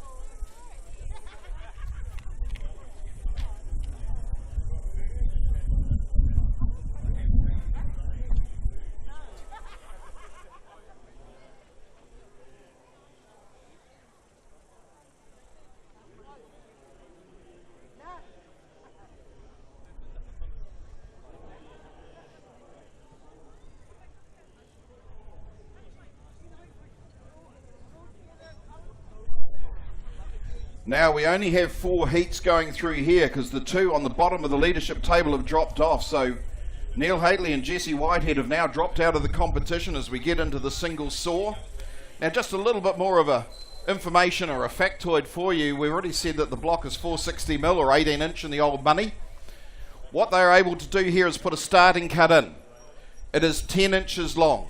That is the maximum it can be, not a millimetre more. Both of the judges will be measuring it. And the idea we do for TimberSports worldwide is this is a sport that's made for big live audiences and television. So the idea is to keep it moving and keep the speed fast. Without that starting cut, the saw can jag or bow to start with and you get a very, very uneven start. So the idea is to have a quick start and a fast cut. So with Laurie Honey, Bobby Dowling almost ready, judges will be telling them that their time is set as to how long they can set up to race. Stand by for a start. Athletes, ready. Stand to your timber. 3, 2, 1, go! And racing we are. So Bobby Dowling, the quickest in the southern hemisphere with one of these single saws. Let's see whether he can fulfill that promise right now. Laurie Honey, he's come from Rotorua. This is his first time up in this event, but he's not going to beat the master. Robert Dowling showing what he does best with the single saw. In the New Zealand team, he is the anchor on the single saw. Laurie Honey's got a little bit of work, and there he goes. He'll still be pleased with it. Oh. The yellow protest of death has just made its way to the stage. So something's going to be inspected. Judges aren't happy with something.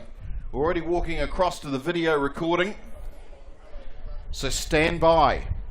There's obviously a protest coming in here. We'll see whether it's upheld or declined.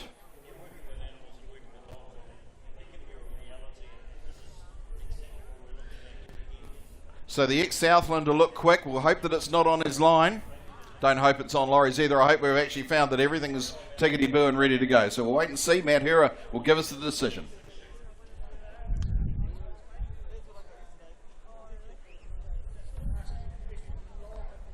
Okay, both cuts are good.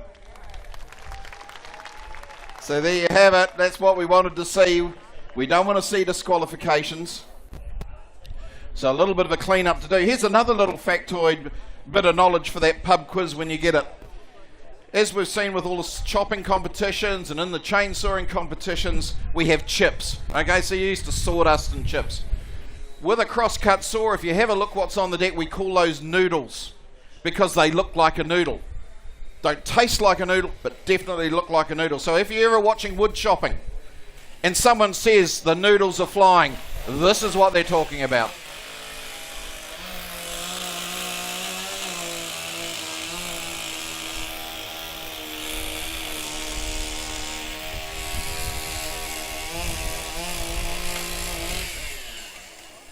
So Shane Campbell just squaring up the face so that we've got a nice straight cut ready for the next contestants to come on.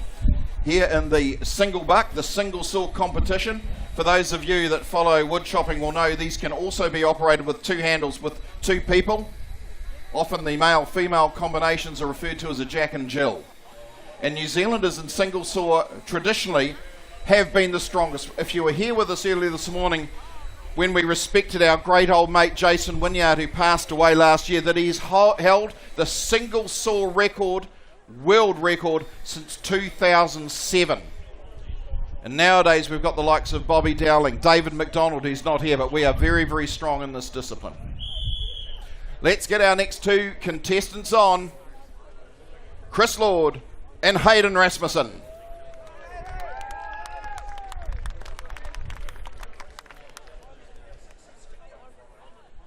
So Hayden Rasmussen from Otaki, he's got a bit of support here, hasn't he? Hey, isn't that wonderful? How about Chris Lord from Otorohonga? We must have some support for him as well. Right, these are our next two candidates to step up to the block with those big misery whips. Wonderful on Chris, just turned his saw around. I can see the Tuatahi Racing Axes and Saw logo on that saw. Isn't it wonderful we have an industry, such a small engineering artisan industry in New Zealand that is the envy of the world and what it makes in this competition as far as the saws and the axes that we're seeing here. Yes, there are others that do it. The Australians think they're not bad, but unfortunately they're just not as good as New Zealand. And Mitch Argent, if you're out there, I'll apologise to you later.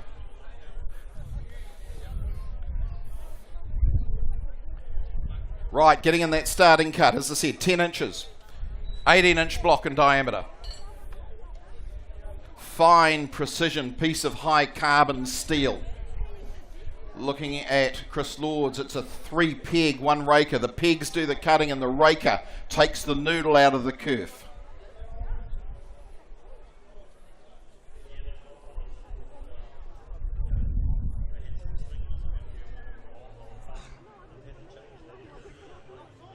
Stand by for a start.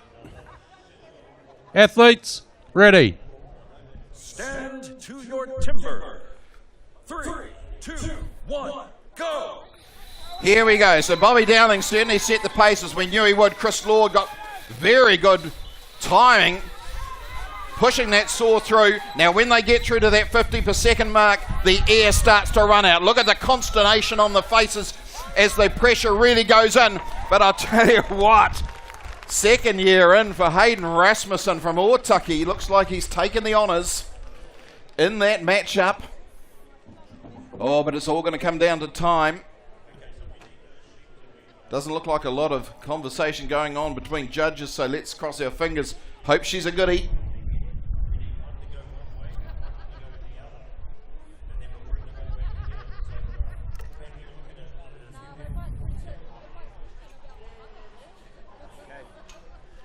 Okay, both cuts are good.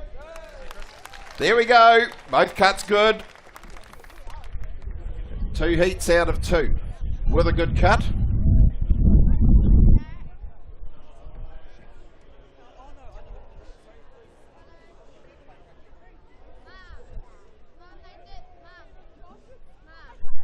So looking at the times recorded in heat number 1, Bobby Dowling, as we knew that he was going to be quick, putting in a 12.98 seconds.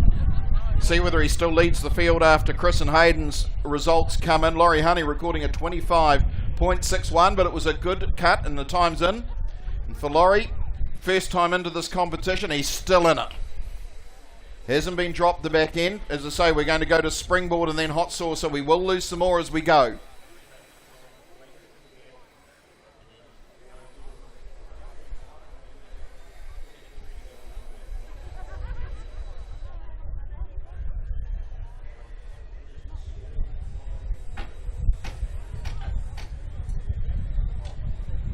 So at the moment, Bobby Dowling's 12.98 doesn't look like it's being threatened. Chris Lord recording a 17.9, and Hayden Rasmussen just a shade quicker at 17.1.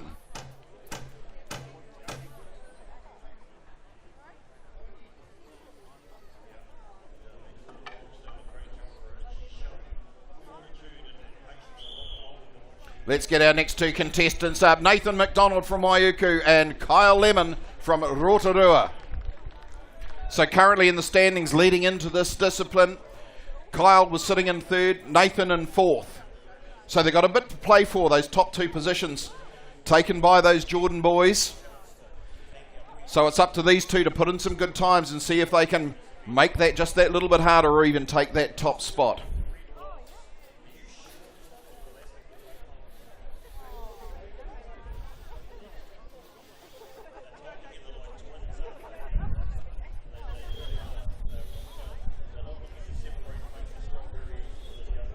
So you can see them measuring that starting cut. They have a template. And of course the competitors looking for every millimetre they can crib. And of course the judge is there to make sure they do not crib any more than they are allowed to do. There are a lot of rules in this game. I know there's a lot of criticism of rugby union for becoming too complex, but if you look at the STIHL TimberSports manual and the old money, it's about 2 inches thick. So there's a lot to learn, so we really have to take our hats off to our judges who need to know all of those rules off by heart. Because let me tell you, if they get it wrong, these competitors are never forgiving.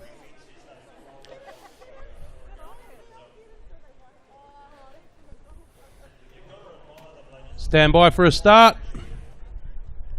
Athletes, ready. Stand to your timber. 3, 2, 1, go! So it's the police officer up against the electrician.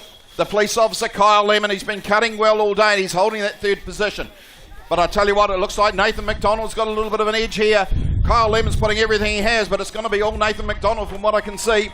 So Kyle Lemon needs to make sure he puts in a good time. He's going to have to keep it up. Let's hear some noise. He needs to record a good time.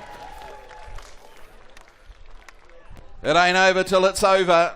Even if you haven't won that particular matchup, you still need to record that time. And for these 2, 3rd and 4th, it could have reversed the order. We'll let the judges have their say first to make sure they're comfortable with the way the cut was done. Matt Hura steps up to the front of the stage. Looks serious.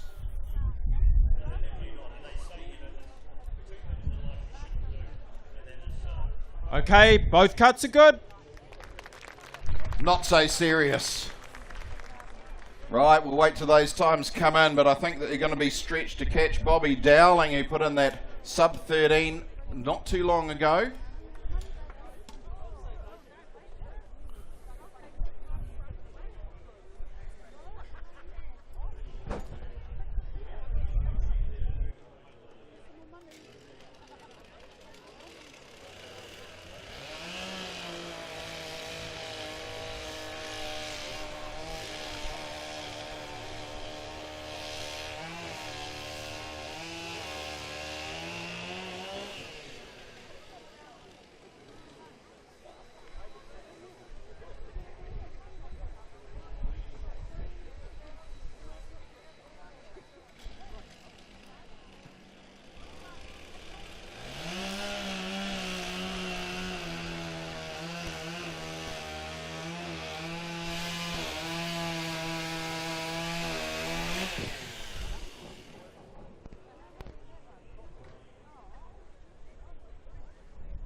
Right, time to get our next two competitors on. You know them well, Shane Jordan and Jack Jordan.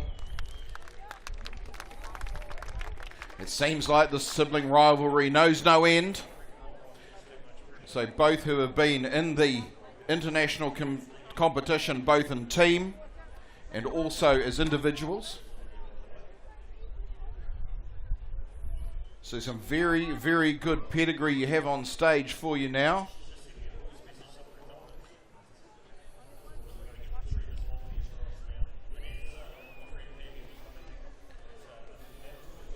Now while they put their starting cuts in, I'd just like to welcome along from STIHL in Germany. We have some guests who have come right across to the other side of the world to join us here at STIHL TimberSports in Palmerston North. Great way to find out why New Zealand wins so often, I guess. But welcome to Sarah Gervit and Vendelin Gunter, who are with us today.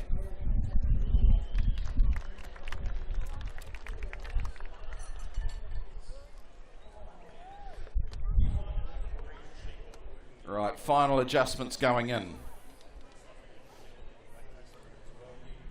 Let's not put the hex on it, but so far the Misery Whips have not lived up to their reputation. So Bobby Dowling holding play at the moment. We'll just double check those results and see how they're sitting recorded last time.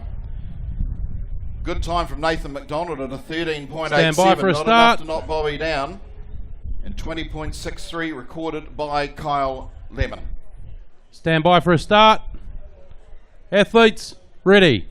Stand to your timber. 3, 2, 1, go! Right, this is where the rubber meets the road, or the chips meet the wood on the stage.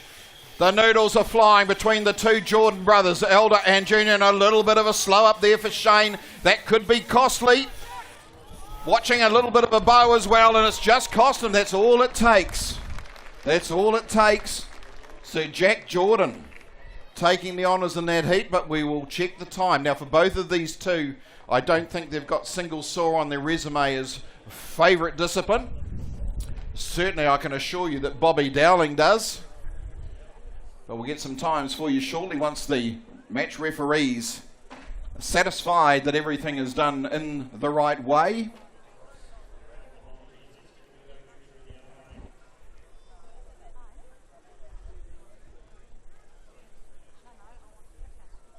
Okay, both cuts are good. So there you have it. All we need is some times, and we now will reconfigure the stage. Getting ready for the springboard.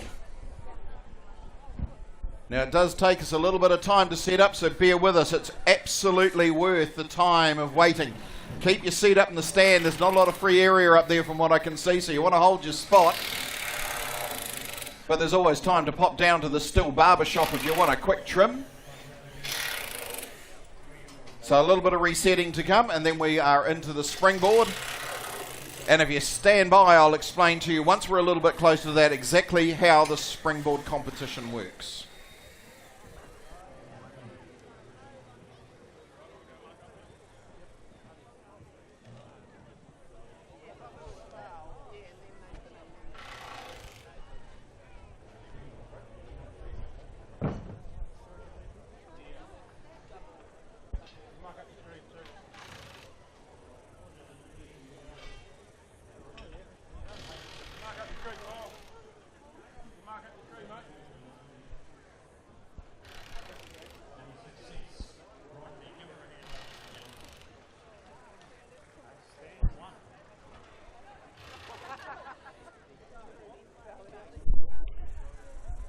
Right, let's have a look at the old scoreboard.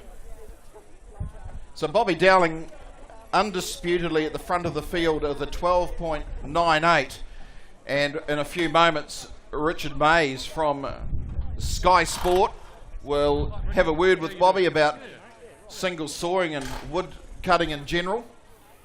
Now that is true. Now this is being live streamed across the world as we go, but we will also have a highlights package put together by Sky Sport. So if you love the game and you want to see it again with a little bit more slow-mo in detail, keep an eye out on your Sky Guide for when this comes up. We'll put it up on Facebook, so you'll see it on there, or talk to your friendly still shop. I'm sure they can tell you when it will be on television. But just going back, we had those times there in the single buck, that 13.83 by Jack Jordan. So that puts him into the second spot in the single saw. Shane Jordan recording a 14.53. So that's not going to get him in front of Nathan McDonald's 13.87. So we'll see if we can get a bit of a look at the leadership board now and just see how it's sitting. So as we are now in the rankings, leading at 47 points, we have Jack Jordan. In second with 42 points, Shane Jordan. And now in third with 37 points, Nathan McDonald, followed by that great result from Bobby Dowling at 34, drawing him into fourth, equal with Kyle Lemon. Following up in sixth, Hayden Rasmussen. Then Chris Lord, Laurie Honey follow up from that heat. And of course, as we know, Neil Haitley, Jesse Whitehead eliminated out of the prior round. So it is a battle between the two Jordan brothers, but Nathan McDonald sitting in close behind in a handy position, as are Bobby Dowling and Kyle Lemon.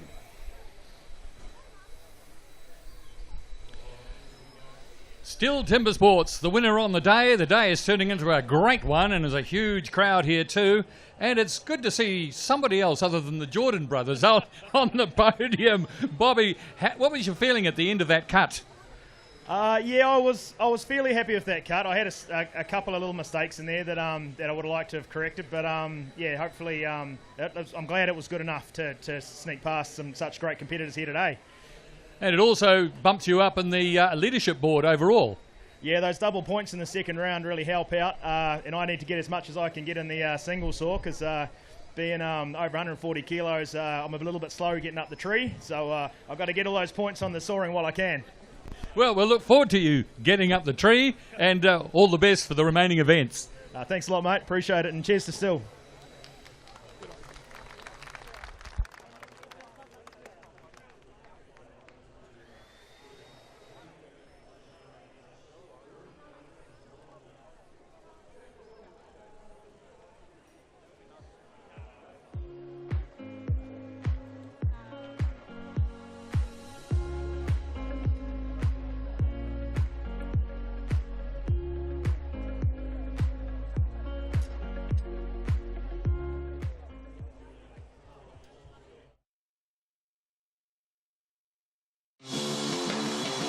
I heard that there was going to be 6,500 people in Porsche Arena tonight.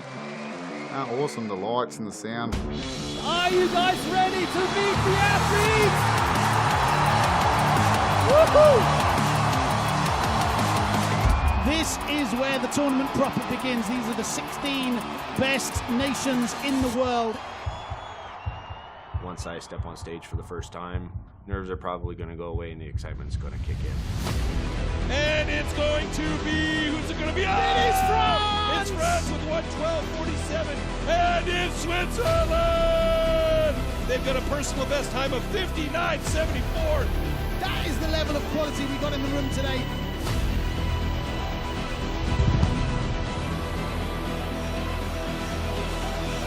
This will be a tight one between two very good teams and very good choppers. Will it be New Zealand or will it be Canada? And Canada is going to take the bronze medal with a time of 53.05. Woo! This is the final heat of the afternoon. I always have very high expectations for Team USA, going for gold. United States going up against Australia. Go! You know, we know what to do. We know what it takes to win the gold. This is an angry Mitchell Archant going at that block. Is it going to be the USA or it's going to be Australia close. again? It's going to be ever so close, but it's Australia doing it again. Australia with an unbelievable performance.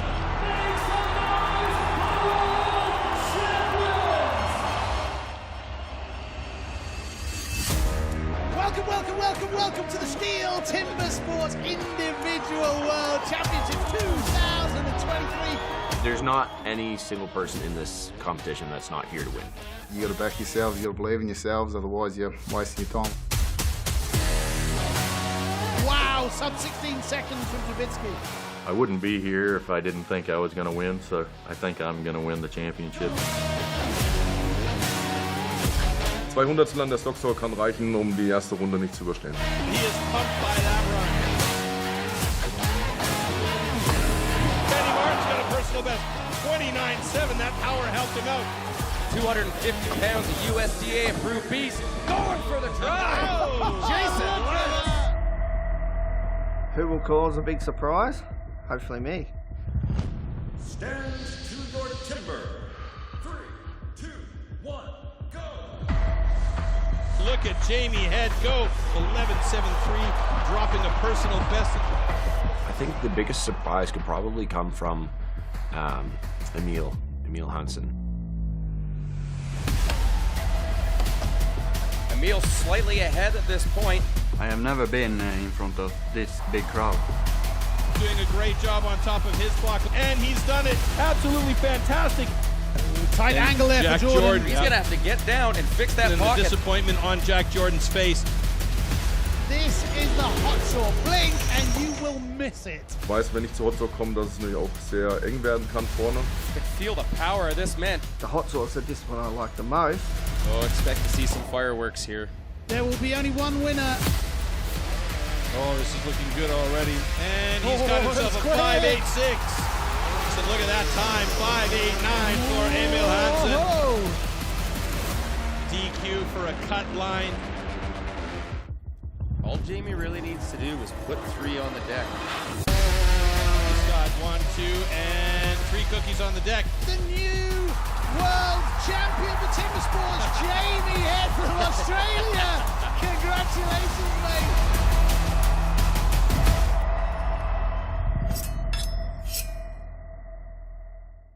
Welcome, welcome, welcome, welcome, welcome back to where it all began.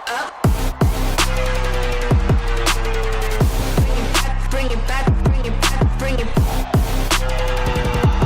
Oh my goodness, that's a personal best, fantastic time. Keep that single box straight and true. Bring it back, bring it back. And it looks like Dubitsky just motored through that thing crazy fast.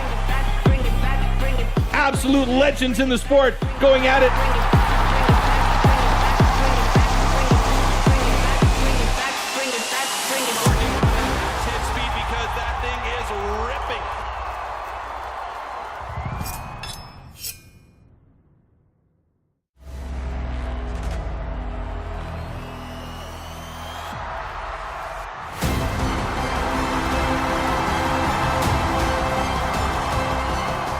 Of support from the audience as well. I like to hear that kind of stuff. It's just going to be a tough call. I'm already nervous about this one.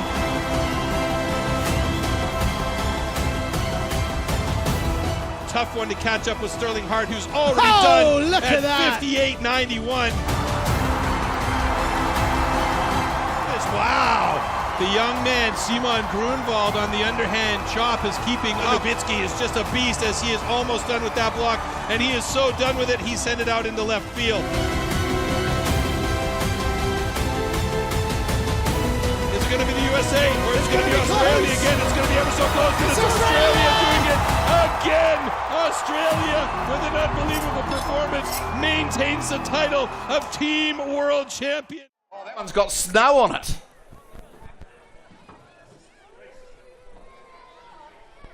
Well, we haven't run out, so there's still another opportunity. I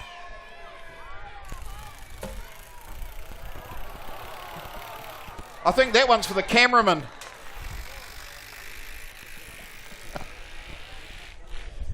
Stace, you've got to allow for the wind. It's Palmerston North. Straight up Rangatiki Street's your best bet.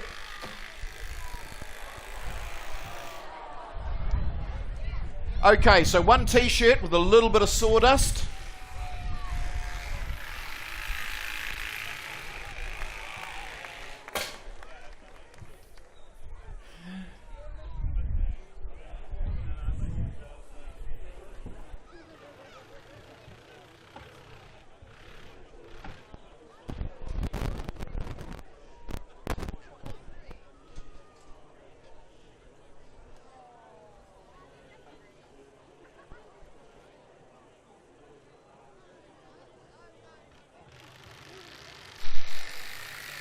So currently we're just anchoring the blocks onto the tops of the trees. Always putting in those screws in such a way that you can actually get the things out to reload them.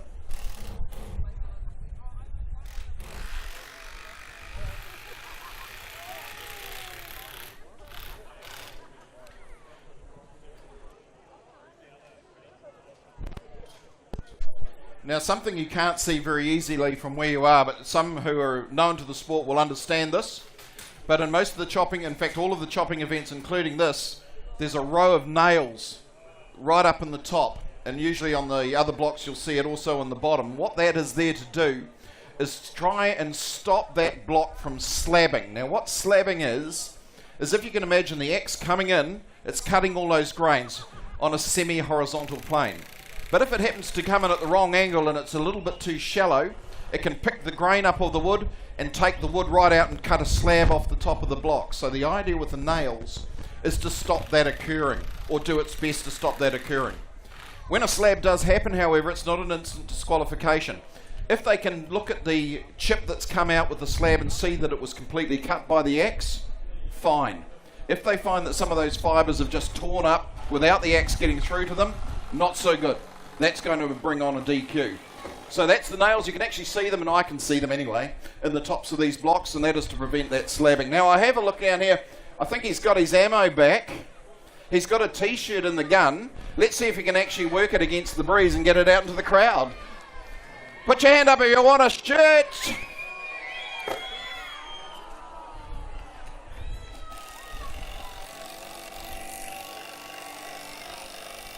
Righto, second one coming up. Make some noise. Get your hands in the air if you want it.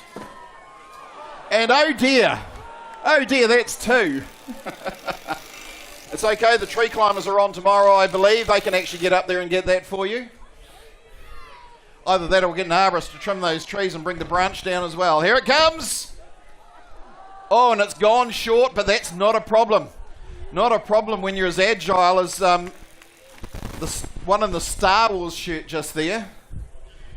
Righto, here he's coming up from the stage. Let's have a look. See if we can get that aim a little bit better. But oh, I tell you what, you wouldn't want to get in the way of that, would you? It was coming through at shoulder height, probably take your head off. Okay, looks like we might have done our dough. That might be the t-shirt job for the day. So now it's just time to sit back, relax, and get ready for some springboard action.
Right, ladies and gentlemen, boys and girls, and you TimberSports fans out there, Springboard.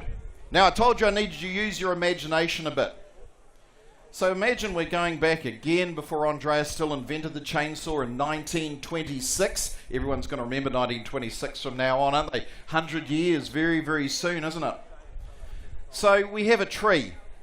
It's an older tree sitting in the forest, but it's got some really good clear wood in the top of it for lumber. But down here, buttressed roots, really knotty wood, difficult wood to cut, almost impossible to cut. But the clear wood is sitting right up the top, so you've got to get up there to get the clear wood. So how do you do it? Well, you do it with a springboard. So Adam's got a springboard here. They're obviously come in different weights and styles depending on the athlete and what he prefers. Some of the heavier guys like a really solid board that doesn't move. Some of the more wiry guys like one that's got a bit of flex in it because it can actually help them when they get to the chopping part. The bit on the end looks like a big paper clip, doesn't it? That's why it's called a clip, made of cast iron. And that has to bite into the tree, but it can't bite in until a pocket is cut in the tree. So already on these trees, these with the buttressed roots and the tree and the clear wood, we have a mark here. Now this is going to be where a pocket goes. At best, pocket cut in 4 blows. If it's going really well, no chip left in the back of it, gives a nice little wedge shape into the back. That clip on that board goes in there. The board should be sticking out level, maybe a little bit on the upside. If it's a little bit down, can make it a bit more difficult for the competitor. The competitor jumps up on the board. That's all of the room he can stand on, and that's moving. But not as much so as when he gets on that first board and cuts the second pocket. Again, count them as they're being done. 4 is really where it is at. Second board goes in. He gets off the first board. He has to put his axe in at the top, steps up onto the board. Now that pole's way up in the air. It's moving. The board's moving. And what they have to do is stay concentrated on that top. Drawn blocks like everywhere through the day. You can see it's been marked with the crayon. The competitor will take as much wood out of the face side or the first scarf as they can. When they are satisfied they've done enough work there, they will turn and almost with a backhand take out the back of the block. Once they've severed it into 2 pieces, as soon as it breaks air in between, clock stops. So there's a lot to it. And there's a bit of mathematics too, because you can imagine if you've got a pole here, you've got to be able to get another one so you can actually get up, because you can't get on one that's stacked on top of the other. And it's got to be in the right position that you're in the right angle to take that block. So this takes a lot of skill, and it's a lot of fun. So what we need to do now is get you some athletes.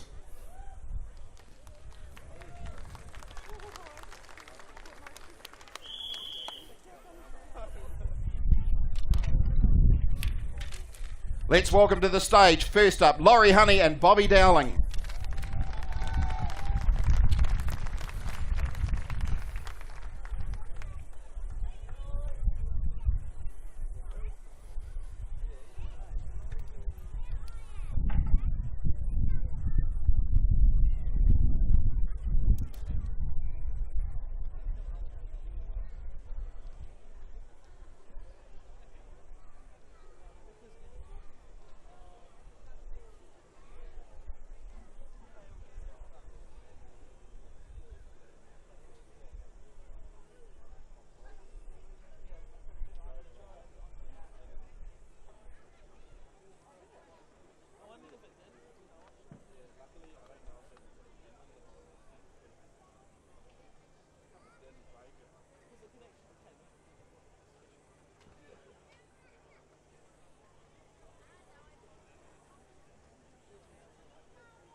Stand by for a start. Athletes, ready. Stand to your timber. 3, 2, 1, go! So here we go. Here's that first pocket. 2 to Bobby Dowling. 3. He's going to put a 4th in now, but he's going to keep tidying it up. Got to keep it right. Laurie Honey working away on his first pocket, but Bobby Dowling's got the first board in. The ex-Southlander, now resident in South Australia, in Adelaide itself. Laurie Honey now up onto the board. Now both these guys are good springboards, not their favourite discipline. Second pocket going in from both competitors. Let's see who's going to have the pocket ready for that second board. Laurie Honey making up a little bit of ground, gets his axe into the top block slightly before Bobby Dowling, gets up on the board, looks like it's holding quite well. Both boards look good in fact. Very good approach. Now as you can see there's a little bit of movement and you've got to have a little bit of a head for heights. Laurie Honey addressing the first scarf, as is Bobby Dowling. Bobby Dowling moves a little bit more to the start of the board, a little bit of a scoop there. This is where we're talking about that slabbing where the axe hasn't hit it on the right angle and manages to flick up.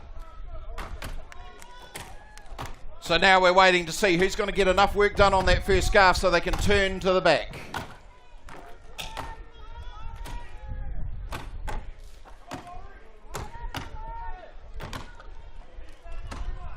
Righto, Bobby Dowling, he's decided he's done enough works, comes in for the slashing stroke on near side, keeps on working on the near side. Laurie Honey still working on that first scarf, not satisfied that he's done, but he is now, and he goes to the back, puts one in close in, seems to either way as they work across to the far side, but at the moment it's Bobby Dowling, he's got some movement and it's the blocks on the deck.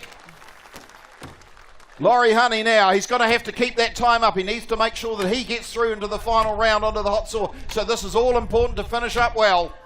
Laurie Honey, he's got the board still sitting well. It's on the flat, goes in. There's still a few fibres there and they are cut.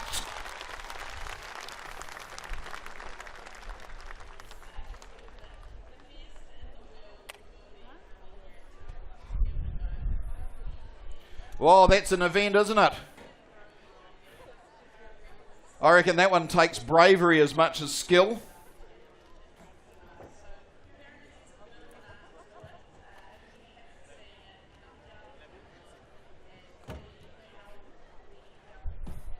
Okay, so our judges are just going to check to make sure everything's done well. Not too much discussion, always a good sign.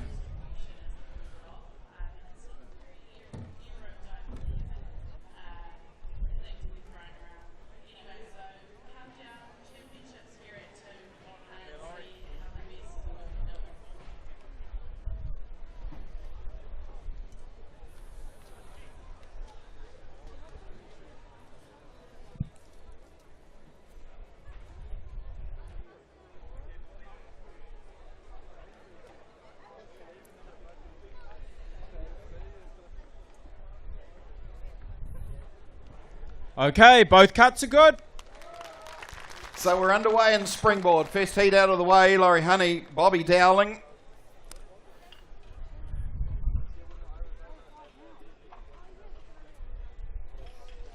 As you can imagine, a little bit of a clear up to do, and we've got the two next blocks for the next heat already set up.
Okay, so our first times to hand, Laurie Honey coming in with a 1:11.56 seconds, and Bobby Dowling opening up the lead at a 93.68. Now he is sitting handy to the top of the podium, so that's going to be a good result for Bobby, but we know that we may see some faster times.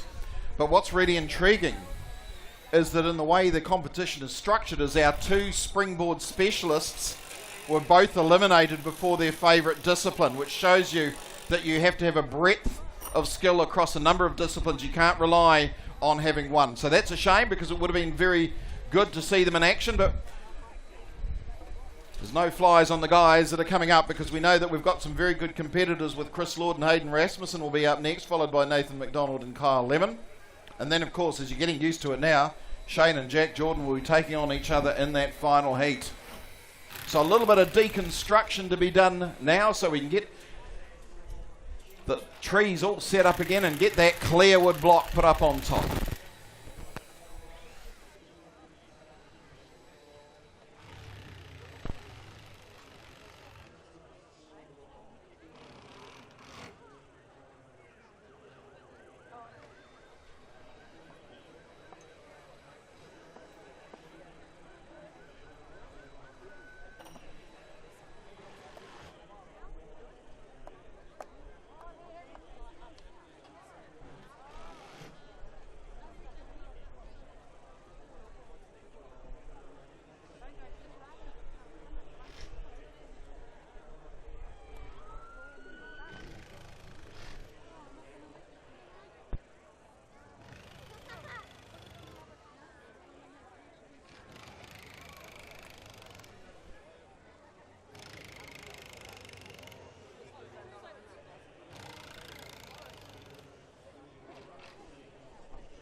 TimberSports individual competition. In the first round, all athletes compete in 3 disciplines: the underhand chop, the stock saw, and the standing block chop. The times achieved will be converted into points upon completion of each discipline. In round 1, a difference of 1 point applies in each discipline, thus the fastest athlete received 12 points and the slowest only 1 point. Any rule infraction will result in a disqualification, and the athlete will receive 0 points for that discipline. At the end of the first round, the athletes with the lowest scores are eliminated. Only 8 athletes make it to the second round. In this second round, the remaining athletes compete in the single buck and the springboard for increased scores. With 2 points difference between placings, the fastest athlete now receives 16 points and the slowest receives 2. The 2 athletes with the lowest total points are eliminated at the end of round 2. Only the top 6 reach the third round. In the third round, anything is still possible in the hot saw, as an increased score interval of 3 points applies in this final round. The fastest athlete can score up to 18 points at the hot saw, the slowest only 3 points. The athlete who manages to achieve the highest total score across all 3 rounds is the new champion.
Just while we're waiting to get set up, we're just about there as far as setting the blocks up go. Now, as we've talked about earlier, STIHL TimberSports is a mixture of the traditional heritage type disciplines and also mechanised with chainsaws. And of course, we've talked a lot about battery, and particularly the promotion we got where there's a free battery when you buy most of the kits at the moment from your friendly STIHL shop. But of course, STIHL are the only ones who have fuel injection in small engines. So the MS500i STIHL chainsaw is fuel injected, electronic engine management, and we're expecting to see more of that technology through the range, probably the replacement one day for the 661 and certainly for the 2 concrete saws. So up in that really high level commercial sphere, the investment in petrol engines is still required, and what we can tell you is that STIHL are probably the only ones making a decent investment. And what's even more, they're actually working on emissions not just with fuel injection and engine management, but also with the production of fuel. So right now STIHL is working in a venture with Porsche, and you all know who they are, another Stuttgart company just like STIHL, and they have a test lab in the Atacama Desert in Chile where they are looking and they are starting to manufacture a biofuel that will be net zero emissions. So there's the future. It's not just batteries, a little bit in petrol, but I can tell you now, you're only going to find that from STIHL. You won't find it from anyone else in the game. So it looks like we're just about ready to get underway here with our next heat in the Springboard. We'll wait for the whistle, and once we do, we'll get our next 2 contestants on. Let's welcome to the stage from Ohio, Chris Lord, and from Otaki, Hayden Rasmussen.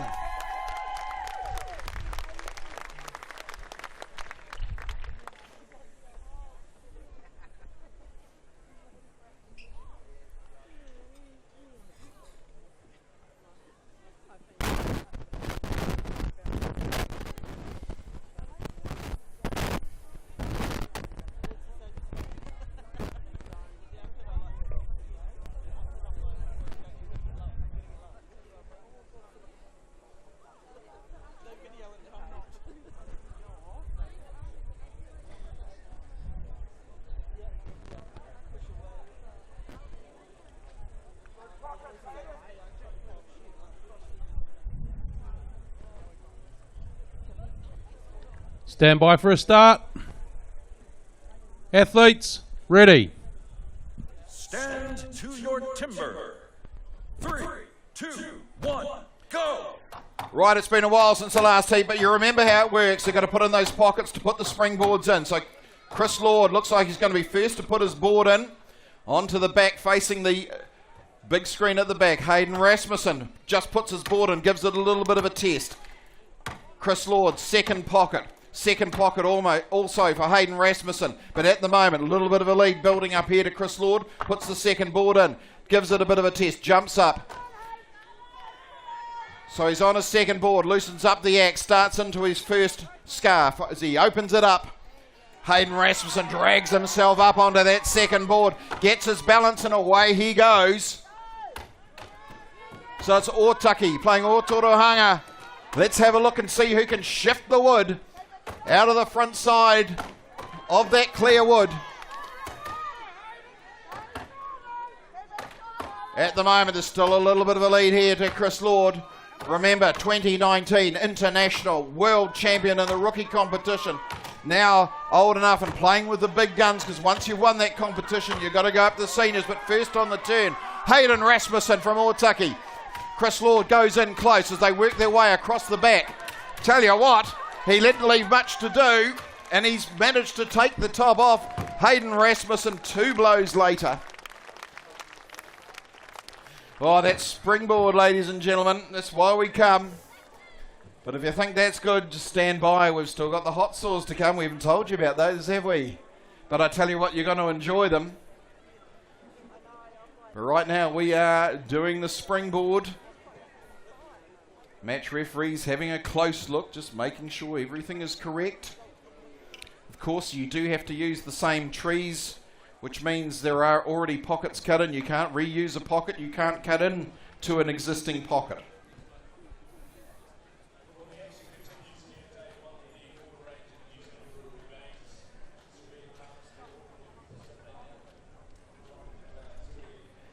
So our 2 athletes go up to the front of the stage with Matt Hura, our match referee, one of our 2. Okay, both cuts are good. There we go. We're going to record some times. So it might be a little bit quicker on the reset now. We have to get those braces put in to make sure that the trees stay as stable as we can make them on this wooden stage.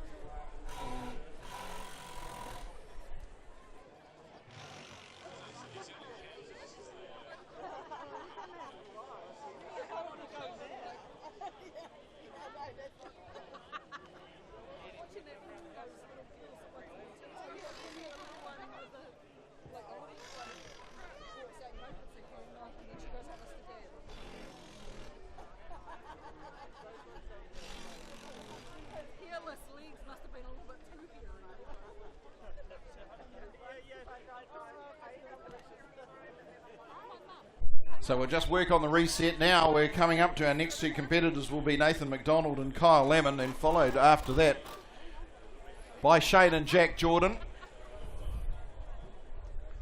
Now last night, a few of us were privileged enough to join the Ford New Zealand Rural Sports Person of the Year Awards ceremony, and it is really good that the TimberSports as a sport really looked like it dominated last night, taking out the Sportswoman of the Year with Ann Patterson, who we saw win for the second time in the women's competition yesterday. And then we saw Jack Jordan take out Rural Sportsman of the Year. And of course that left one major award, the Supreme of the evening, which was Supreme Rural Sports Person, which also went to Jack Jordan. So the big three all going across TimberSports, so it shows that the sport's in very good shape as rural sports go. And of course, for those that have been fortunate enough to catch the international competition with STIHL TimberSports will understand just how important this is as an international sport. We'll go through New Zealand's record in TimberSports on the international stage again. We hold 11 world individual titles. No other country comes close. We hold 4 teams titles, and I'll give it to the Australians. They have us on the numbers there. We have 3 world trophies, and Jack Jordan is the current title holder. And thanks to Chris Lord in 2019, we have a rookies trophy on our mantelpiece as well. So a very successful country in the sport on the international stage. Most of you realise that the sport has been available to us watching since we were young, because it's been done for well over a century now at A&P shows and logging carnivals and every other type of stage the sport can go on. In fact, I can still remember as a young fellow learning the name Sonny Bolstad. The late Sonny Bolstad was one of New Zealand's top axemen, watching him on TV in glorious black and white in the back of Central Hawke's Bay. So it looks like we've got some times up. Let's have a bit of a look. Okay, so they are coming down. Chris Lord holding the field to ransom at the moment with a 76.74 seconds. Hayden Rasmussen still scoring well with 81.01, being the second fastest so far in the Springboard, putting Bobby Dowley's 93.68 back into third position. But we've got some quick cutters on their way to you, so we'd expect those times to fall. We're really looking to try and get it below the minute mark. World records well below the minute mark by a guy called Sterling Hart from Canada. If you ever want to see how a springboard can be done, just Google that one on YouTube and have a look how Sterling Hart does this.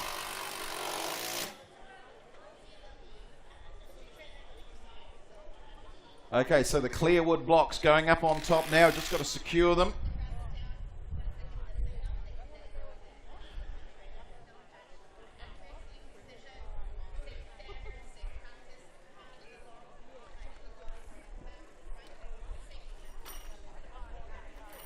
Now, I mentioned before, this is not the last event. We still have one to come. But when we get to it, we will drop off the 2 contenders that are at the bottom of the scoreboard after the springboard, and we go to a thing called hot saw. So we'll show you what a hot saw is a little bit later, but in essence, the rules of hot saw are that it has to have a single cylinder, And pretty much that's it. So you can have as much capacity on that saw as you want. You need to find something which can donate its innards to become a chainsaw, such as a snowmobile or a motocross bike, usually around about the 300cc mark, maybe a little bit more, maybe a little bit less. Hey, if you can find 500cc or bigger and convert it to a chainsaw, go for your life. But good luck trying to lift it off the stage to actually make the cut. So there's a sweet spot.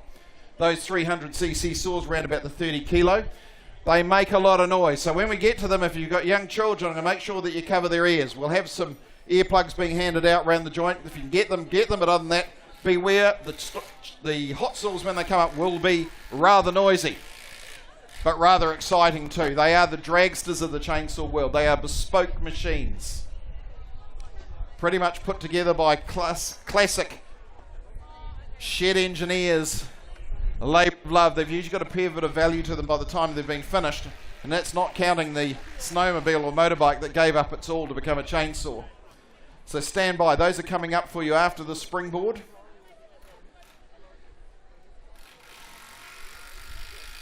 We'll just get those blocks secured, and then we can go racing once again.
The STIHL TimberSports Team World Championship format.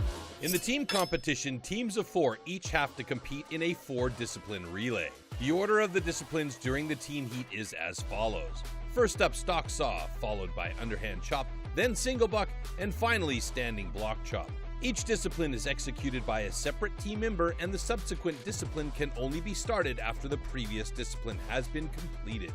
The overall time for a team only counts after finishing the last discipline. Starting a discipline too early will result in a 15-second time penalty. The team competition demands the utmost concentration, endurance, and precision, and the teams have to plan their efforts strategically over the course of the rounds. First, they have to show their skills in a time trial. Only the top 12 teams from the time trial will make it directly to the round of 16. The remaining slower teams from the time trial are relegated to the last chance round. In this round, they need to complete 1 heat, and only the 4 fastest teams from the last chance round advance to the round of 16. The rest are eliminated from competition. In the round of 16, the knockout phase of the competition begins. Here, the fastest teams from the time trial will face the slower teams in reverse order. The teams now continue to compete in the knockout system through the quarterfinals and semifinals. The losers of the semifinals will fight for the bronze medal in the small final. After this, the top 2 teams will compete one more time to see who takes the Team World Championship title. McDonald from Waiuku and Kyle Lemon from Rotorua. So they need to be getting down below that minute mark. You know the score. Pockets, Springboards, Clearwood.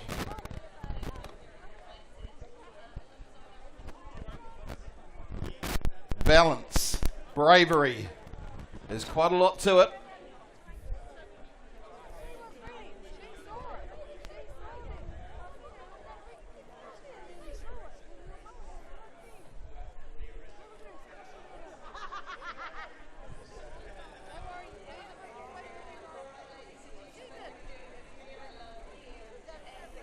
Stand by for a start. Athletes, ready. Stand to your timber. 3, 2, 1, go! Here we go. First pocket's going in. Nathan McDonald's on the left-hand side as you look towards the big screen from the stage, from the grandstand. First up on the board. With great alacrity, it is Kyle Lemon. Got his footing, gets that second pocket underway. Nathan McDonald just takes a little bit of a hesitation before he starts that second pocket. Kyle Lemon grabs board number 2. Blows a little bit of chip out of the pocket just to clear it out. Puts the board in, gives it a little bit of the old lean test. But at the moment, he's only got a fraction ahead of Nathan McDonald, who is now absolutely level. Kyle Lemon's got a little bit of droop in his board. It's not going to be very helpful, but if it can just hold in place, he'll feel it under his feet as to whether it's going to go. Nathan McDonald also trying to steady himself. Has got a little bit of yaw on his. It's just pointing down to one side. Kyle Lemon's board off. The board decides to do what it shouldn't do.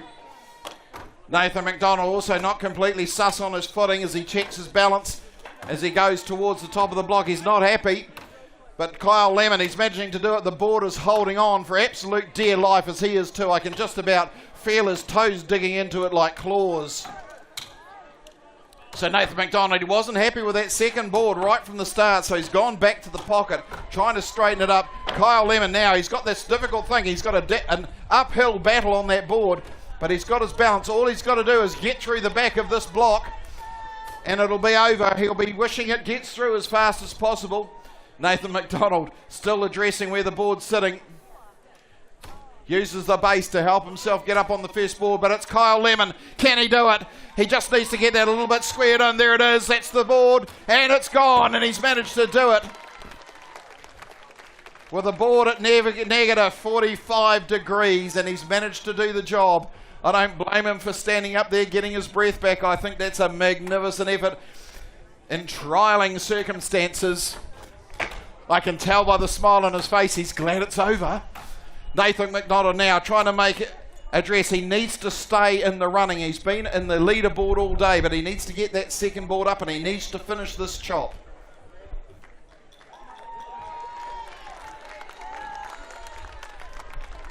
So splendid effort, Kyle Lemon. We talked about bravery, didn't we? And that's exactly what you got there, because most would have pulled that ball down and reset it, but he kept it going. I won't tell you what Kyle just said to me. So Nathan McDonald, now he's got a steady board. He's still got that same forward rolling angle on it underneath his feet, but now he's getting a little bit of momentum up, a little bit of rhythm as he approaches that front side. Now he's chopping as though he wanted to chop in the first place. Board sitting quite still. The block is actually sitting very nicely, and the wood, I can tell you from where I'm looking up the centre of the scarf, is in good condition. But if anything was going to go wrong, it can go wrong. It's not Nathan's day. So unfortunately, we've gone through the 2-minute mark, which is the end of the road. Well, I'll tell you what, wasn't that an action-packed race? Eh? It was thrilling. Not for the contestants, I can assure you, but for us, fantastic.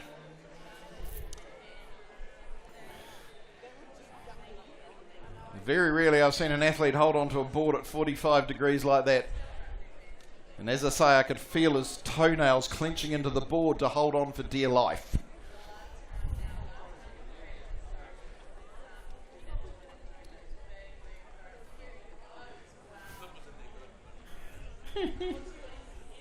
Okay, on stand 1 we have a good cut. On stand 2, unfortunately, Nathan exceeded his time limit.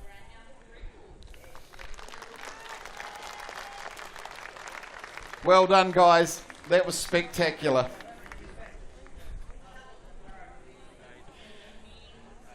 Kyle Evans just added that he doesn't recommend leaving your board down to about 45 degrees on the lower angle when you're trying to cut a springboard, but he has shown that it can be done.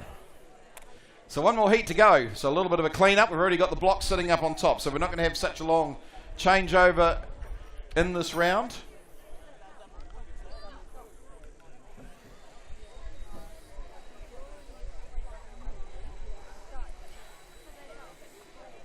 Okay, so the time to beat so far has been 76.74 seconds, set by Chris Lord in the previous heat. So we'll wait for Kyle's time to come up. Unfortunately for Nathan, we've got a DQ for exceeding maximum time to complete the discipline. So we'll watch with bated breath. I thought that was a great recovery, but I can tell you now, it probably cost a fair bit of time for Kyle, despite how good it looked in holding on to complete the cut.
Welcome, welcome, welcome, welcome, welcome back to where it all began.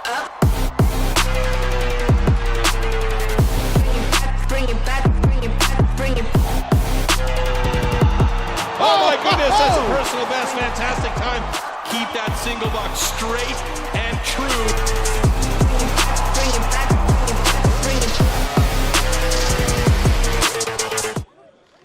Going to bother the top runners, but it's great that he's actually put a score in there, because that really starts to count at this part of the day. He is, or has been, in a reasonable position on the leaderboard, so that time needed to be recorded. So at the moment it's still Chris Lord with that 76.74 leading the springboard class. Next up we'll have Shane Jordan and Jack Jordan competing to see whether they can work out on that leaderboard who's going to be 1 and 2 as we sat after the last discipline. But of course, it's not all over yet. We've still got the hot saw to come, and they've still got to complete their springboard.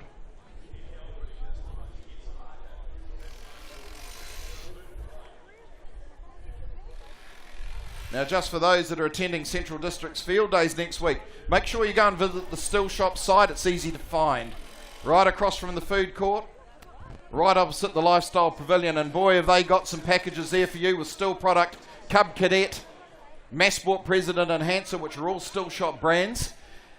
And we have that battery promotion with the free battery with the majority of the kits, plus some GST off some of those items. You won't find that anywhere else in the country that week. We also have some good old-fashioned specials, some upgrades where you pay for the base model, get the deluxe model for the same price. And as I say, some great deals. But it's time to get back on the Springboard. Let's welcome to the stage one from Taumaranui, one from Stratford, Shane Jordan and Jack Jordan.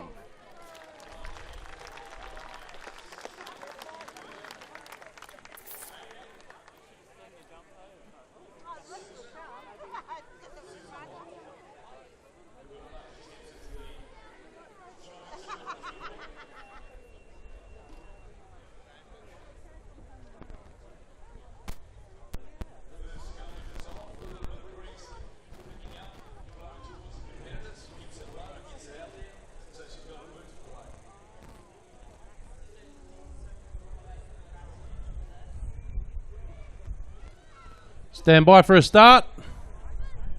Athletes, ready. Stand to your timber. 3, 2, 1, go! So here we go. These are the two at the top of the leaderboard before we got to the Springboard. You know the score. They've got to get those boards and get them in good and flat. Looking at Jack's board, it's got a lovely angle. It's holding on. It's starting to move a little bit down. Shane Jordan on the other side. Good board, almost sitting out at that horizontal position, but first up onto board number 2, and I tell you what, it's only by a finger or a toe that we've got Jack Jordan addressing the top of that block. Now watch the speed come in between these two. Shane Jordan over there on the left hand side as you look towards the big screen. He's actually cutting a very good scarf, a little bit of a stick. Jack Jordan, no such bad luck, and he's just thinking, he thought it, he hesitated for a moment as to whether he was going to turn, but he's taken a bit more wood out, but it might have given Shane the advantage, that slight hesitation, and it has. One blow on the back, 2 blows on the back, but it's Shane Jordan taking it to the current still TimberSports New Zealand champion Jack Jordan here in the Springboard competition.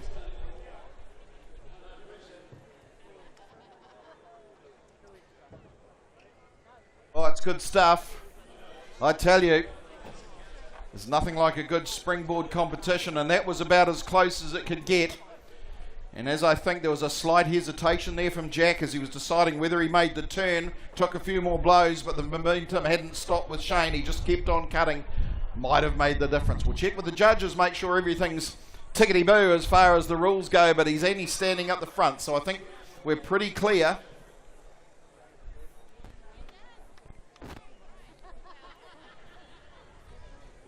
Okay, both cuts are good. Righto, that's going to put a cat amongst the pigeons, isn't it? We'll have to wait for the times to be confirmed and come back in on the scoreboard, and we'll see what the leaderboard's starting to look like as we go into the ultimate event for the day. The hot saws. Don't go away.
Okay, so the points have come in Very good times. Shane Jordan putting in a 44.91 just to pip Jack at 47.31. So going through the springboard, it looks like it's Shane Jordan's taken the honours. And we'll see whether we can get a bit of an interview with him. Richard Mays from Sky Sport. We'll see if we can round up Shane, have a bit of a word and see what the secret is. Must admit, I'd like to have Kyle Lemon tell us what the secret is after watching his springboard, as we get ready for a little bit of hot sawyership. Right, who wants to know where the positions are so far? Yep, righto. Sitting in first position on rank, it remains with Jack Jordan at 61 points. In second at 58, Shane Jordan, and in third with 42 points, Bobby Dowling. And what's really good is I'm looking at fourth at the moment with Hayden Rasmussen from Otaki. Isn't it amazing what a year's experience can do? And Kyle Lemon holding on doggedly like he was on his springboard with 40 points and fifth. So that's how we sit one event out from the final. So between Jack Jordan, Shane Jordan and Bobby Dowling, there is a lot of importance going on this hot saw that's coming up. So once we get a hot saw up there, we'll have a little bit of a rundown as to how this works. But we've got a tight field. Those top two, you could throw a blanket over them, they're that close. And they both have the same surname. So this is the ultimate sibling rivalry coming to you here in the square, Palmerston North.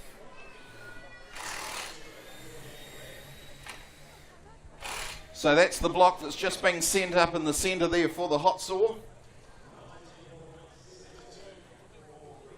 Keep your ear out, you'll probably hear a couple of those saws cackling out the back as they warm them up.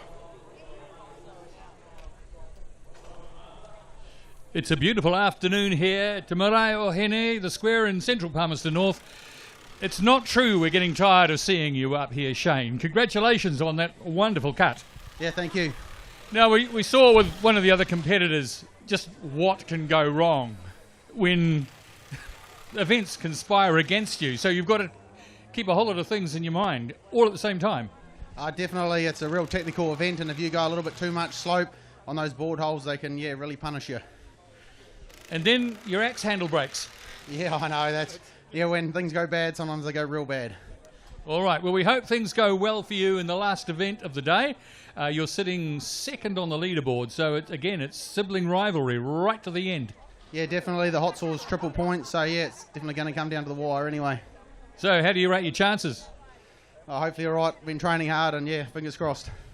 What sort of motor you got in your donk? I got a 350 Honda, so fingers crossed it does the business. Everybody get ready to plug your ears because this could be loud. Thanks, Shane. Thank you.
All right, ladies and gentlemen, you can probably hear them starting up out the back. We call that the Tokarua mating call.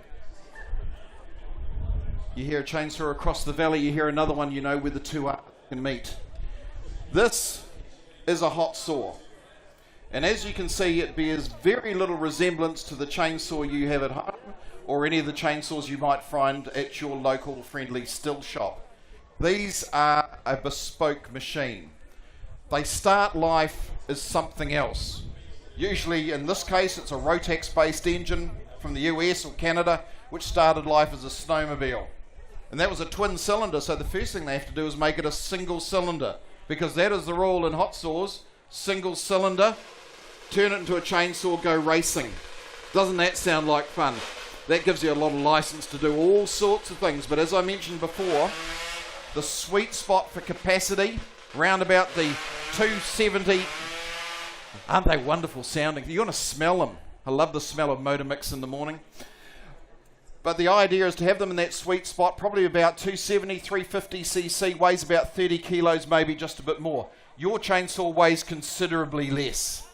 So they have to get the saw going. So the way the competition works, they come out, they are given 60 seconds to get ready, then 60 seconds to warm up their saw. In that time, they will need to reset their starter because it does not have a recoil starter like your chainsaw.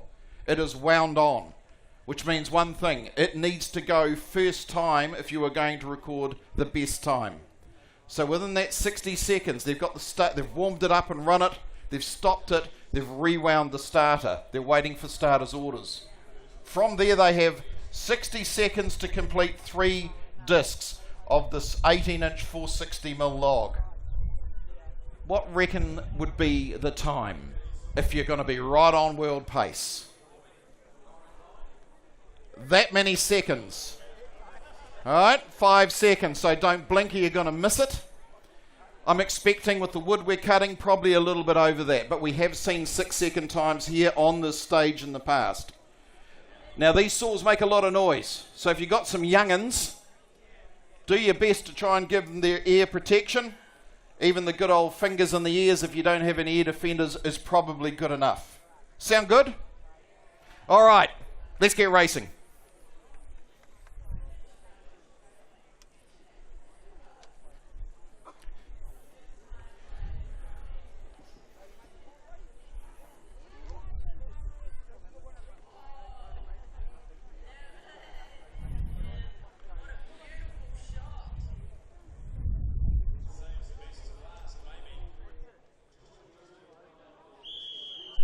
And first up it will be from Waiuku, Nathan McDonald.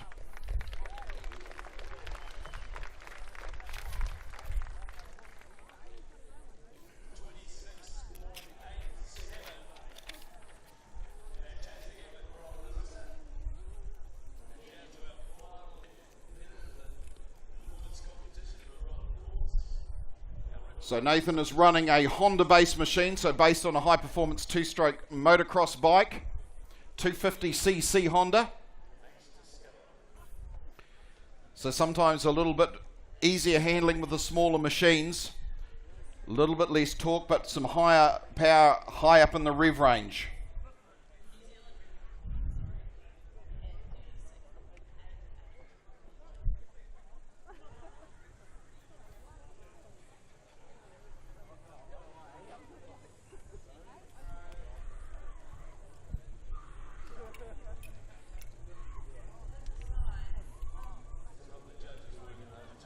Warm up your saw.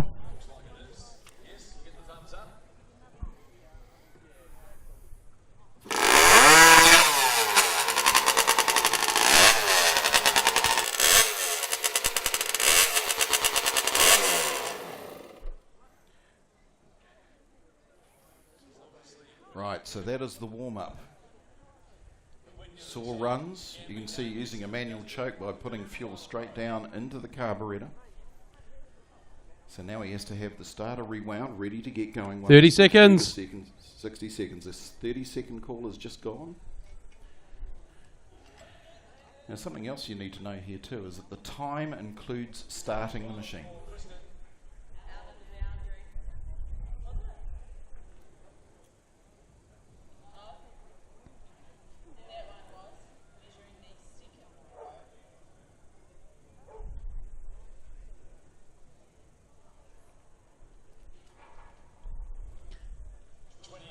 Athlete ready.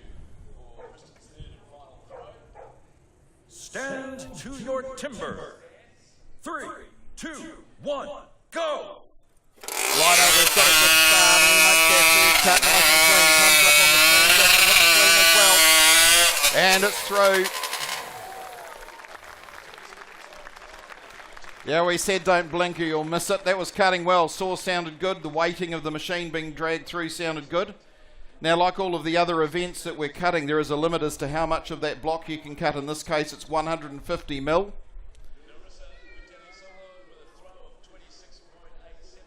So you can see on the starting, he had his 4 fingers of each hand over the centre line, but he has to stay within that 150. Now, it's always a bit of a test for the judges here because the sheer power of the saws and the speed that the cookie comes off the block means they often break. So, but they have to make sure by putting the pieces together that all of the fibres were cut, that it wasn't just broken because the cut wasn't complete. Okay, the cut is good. Righto, it's a great way to start the hot saw. It's a little bit like the stock saw. Very, very hard event to win, but an extremely easy one to lose should anything go wrong. So we'll keep an eye on those times. As I said, we get a target time round about the 6-second mark going on prior years here in the square.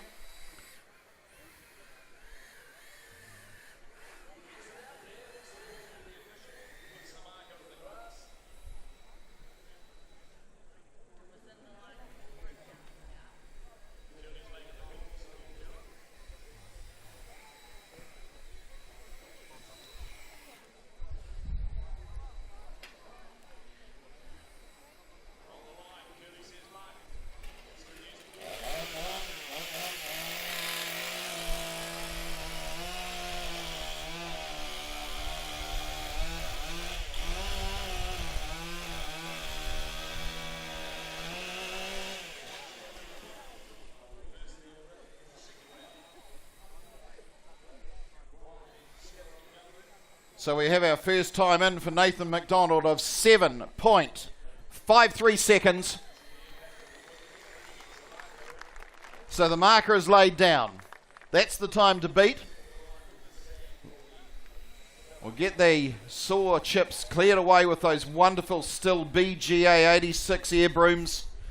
I've already said there's a fantastic package going on at your local STIHL shop to not only buy the air broom but pretty much the entire range of STIHL battery tools. There are only a couple of exclusions, but the majority of what you would use at home or on the farm or in business are a part of that package.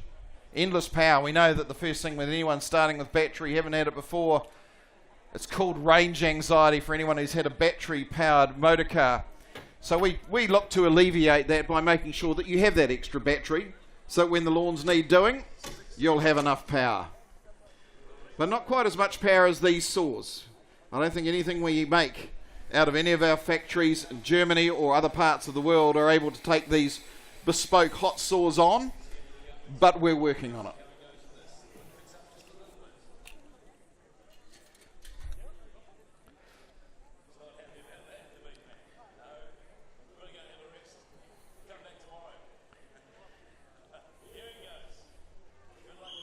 Okay, let's get our next competitor up. It is from Otaki. It is Hayden Rasmussen.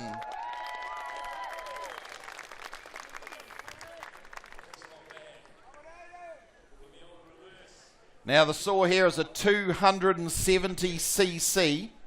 Now the biggest STIHL chainsaw is 120. Just put that in perspective. 270cc Rotax based machine.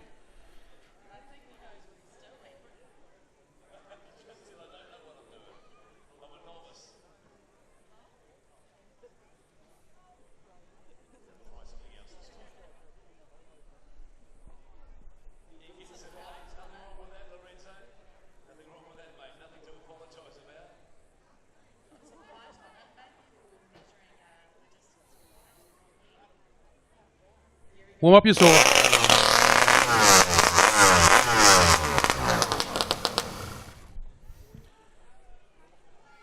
Right, we're into the starting procedure now. We're in within the 60 seconds. Judge Adam Lowe will give him a warning at 30. So Hayden Rasmussen refits the starter rope. Now the starter ropes are also held by a bungee so that when they're released they can't fly off and cause any damage. So gets the starter handle in position, just tensions up the chain on the crank. Steps back, just tests. 30 seconds. So you've heard the 30-second warning. Bungee is attached.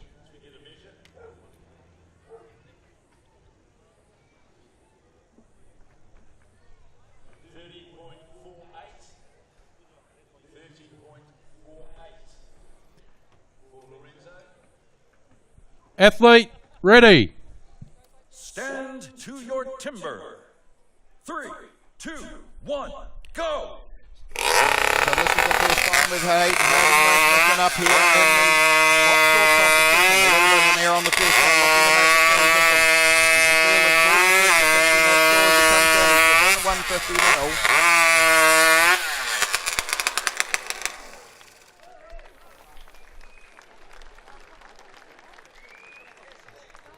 Now that's a little bit of a lesson in centrifugal force. Because although you think he's just got to keep that chain going fast and make the cuts, that saw is trying to turn on its axis, which is why it's so hard to get it into the wood straight, hold it on the line, working against the torque to make the transition to the uppercut.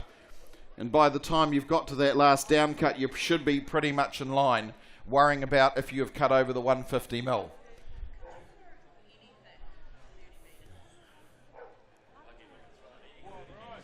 But first time in the heat of battle for Hayden Rasmussen.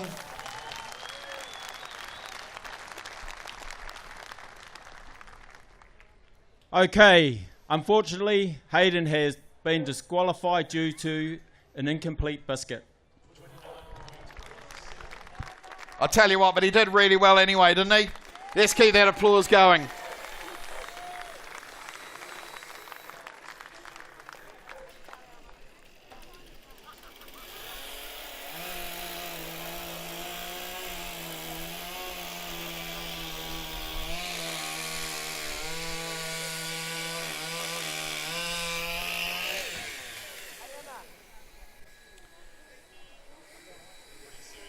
Now the origins of the hot sauce competition was that originally in STIHL TimberSports it was seen as being an exhibition type event, but it was so popular with the audiences right around the world that it was decided to see whether they could make the hot saw into one of the key parts of the STIHL TimberSports range of disciplines. But not only that, the points that can be gained off the hot saw are triple what could be achieved on the stock saw. So if you can actually get through the rounds and make it to this, if you can cut cleanly, you have the chance of making up a lot of ground in a short time. One thing that's come out of putting it in as a main discipline is it's made the saws more reliable, more of a common design than we used to see. Because really, if it doesn't start on that first time, you've got a problem. You do have a minute to redo the starter and try and restart the machine and cut a time. And believe me, that has been done at the highest level and won an event. What it means is keeping your head about you, not panicking, and making amends should something go awry. But objectively, what we want to see is start first time, 3 perfect cuts. And as I say, let's see if we can get close to that time, around about that 6-second mark. We're already over just the high 7s with Nathan McDonald's first shot.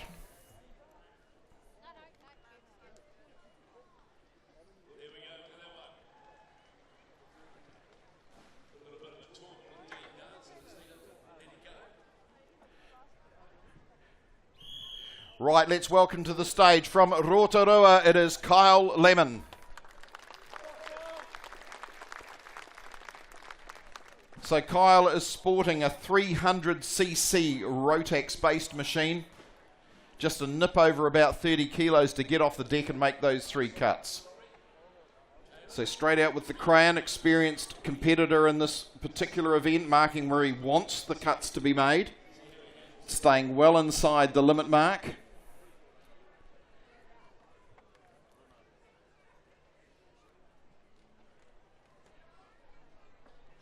So Rotax, not a familiar name in New Zealand, but it's certainly known for the engines on machines that need high torque, such as snowmobiles and other machines and ATVs in the United States and Canada. But they make a great chainsaw.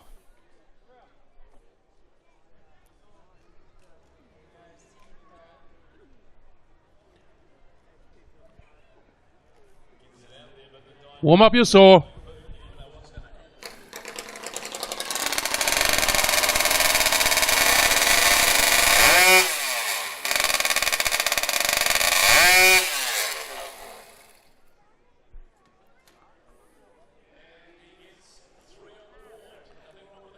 Right, it's all business now.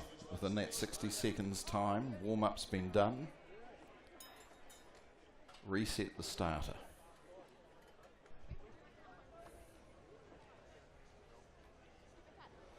$30 seconds.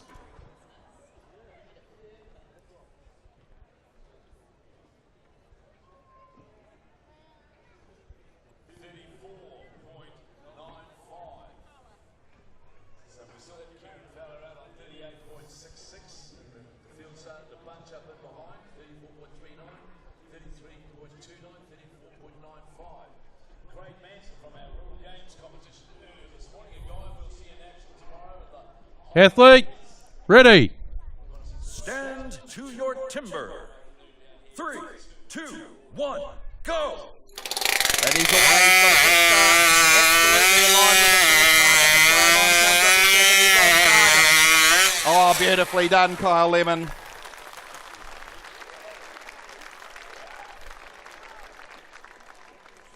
For anyone looking end on, you could see that the crayon marks were hit absolutely every time, staying within inside the limit. Wonderfully straight. And as I said, there's additional points on the hot saw. Kyle needs every one of them. Okay, so the cut is good. And it's going to count. It's going to count.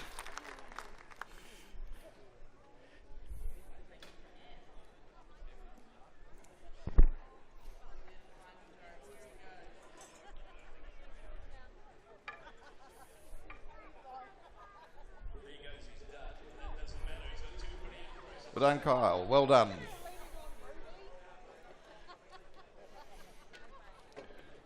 Bit of a beast to hang on to, do you think?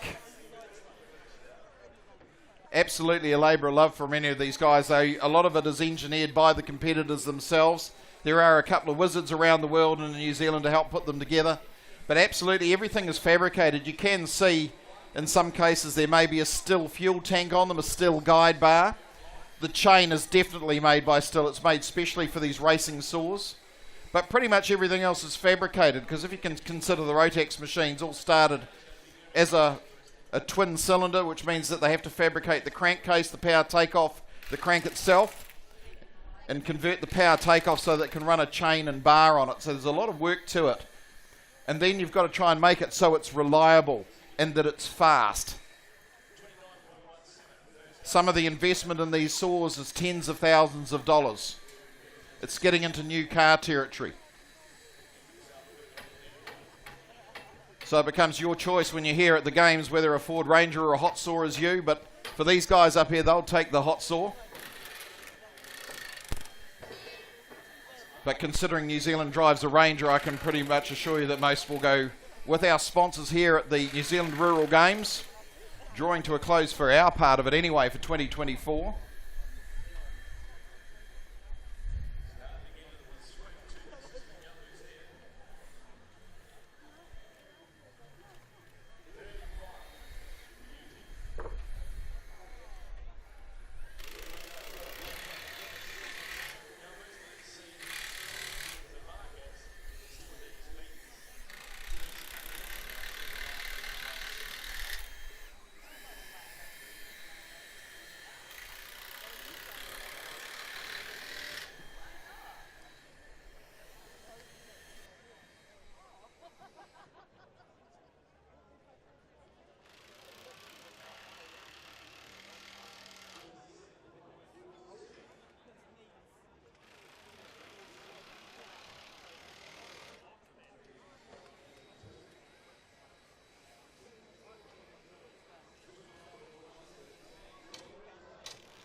So a time, ladies and gentlemen, for Kyle Lemon in heat number 3 with a 7.89 seconds.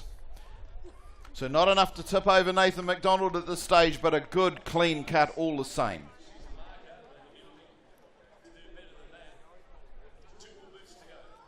Right, looks like we're just going to have to trim up that block just to get some deficiencies in that face.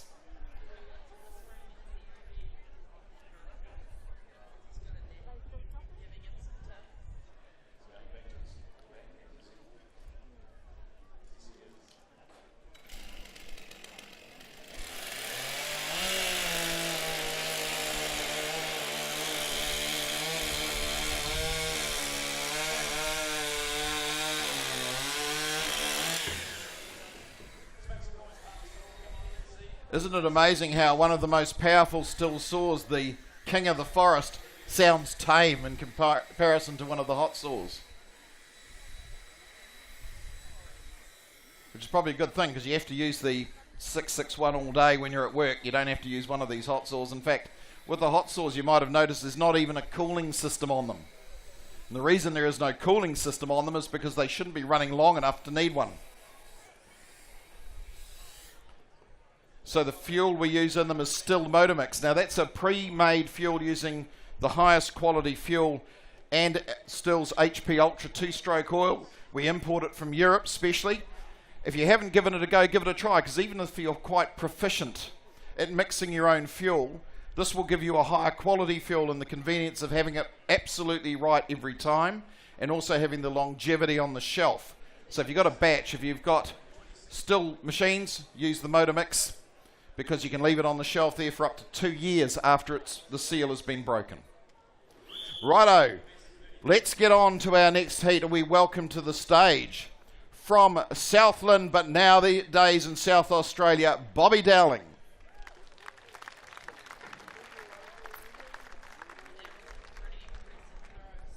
So Bobby Dowling with a 270cc Rotax-based machine at his feet.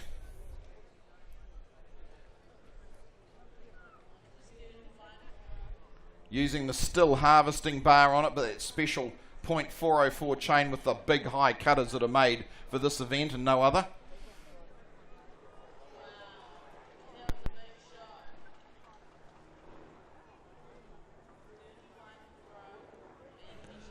Warm up your saw.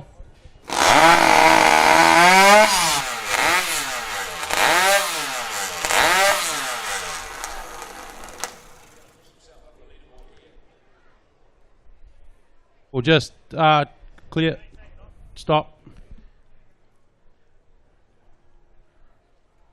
Right, we'll stand down to get a technician just to have a look at the saw, just something that the Chief Judge Adam Lowe not happy with.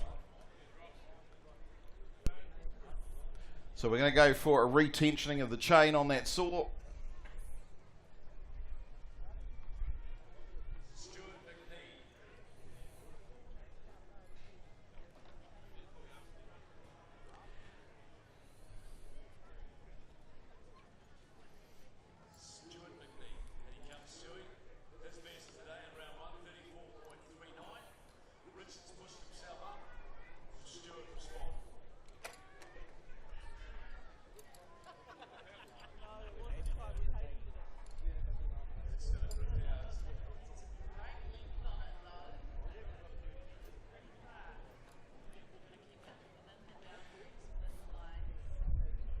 So just looking at Ross retensioning that chain, not far different to the way that you would tension the chain on your STIHL MS251, for those that own those, or any other of the STIHL saws.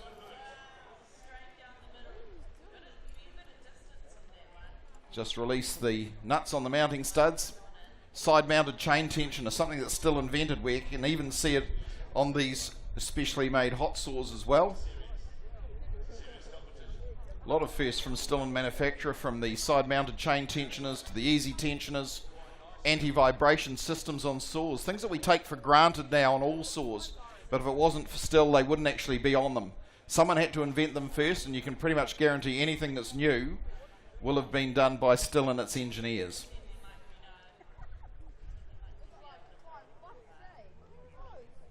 Righto, let's have another crack. Bobby Dowling.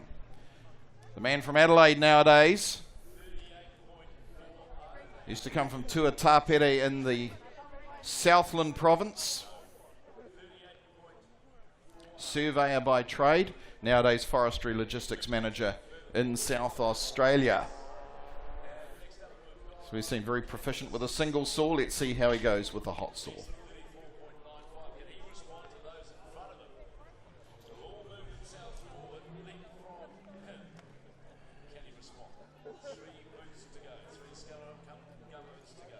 Warm up your saw.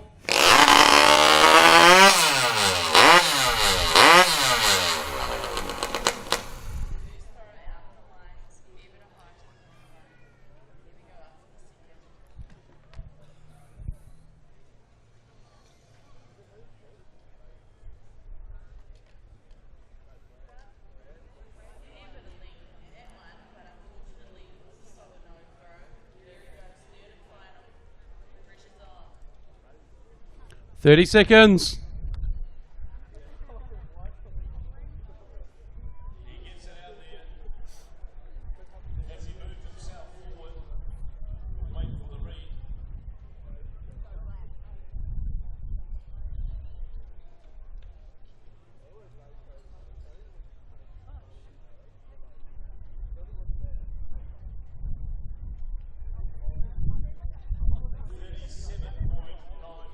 Athlete, ready. Stand to your timber. 3, 2, 1, go!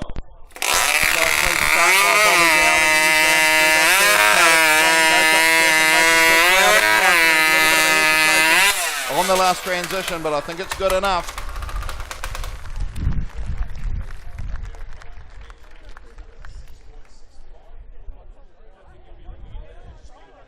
We'll let the judges have a look. I think Bobby's pretty happy with that. You can see plenty of discs down on the ground. Make sure he hasn't breached the mark underneath the log.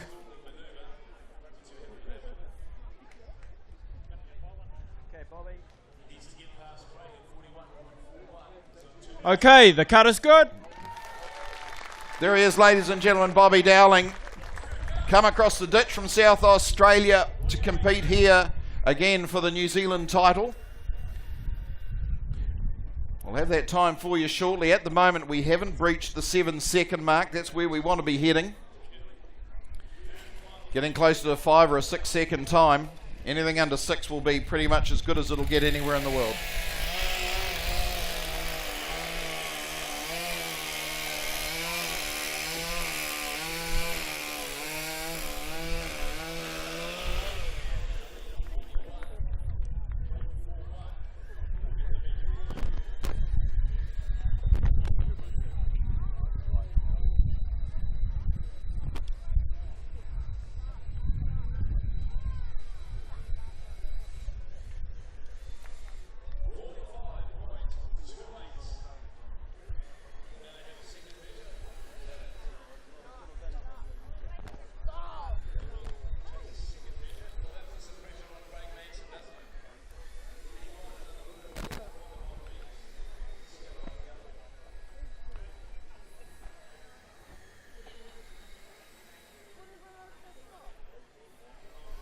Excuse me, I'm just going to...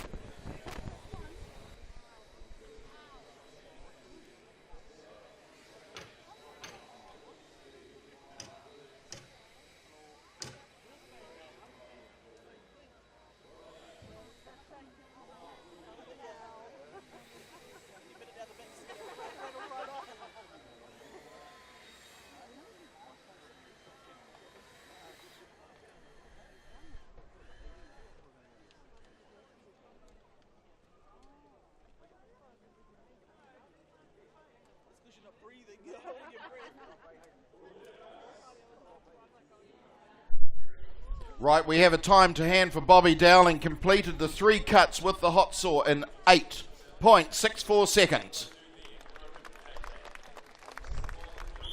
Righto, let's get our next competitor up. It is Shane Jordan from Taranaki. Now Shane's sporting a 350cc Honda. This is the largest capacity machine in the lineup.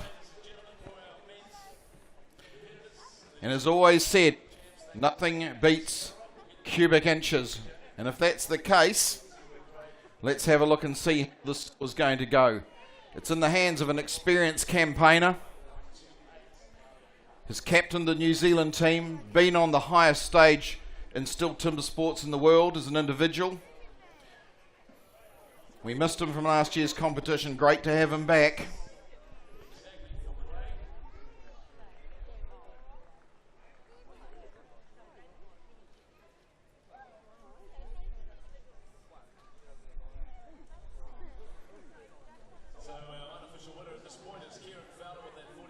Warm up your saw.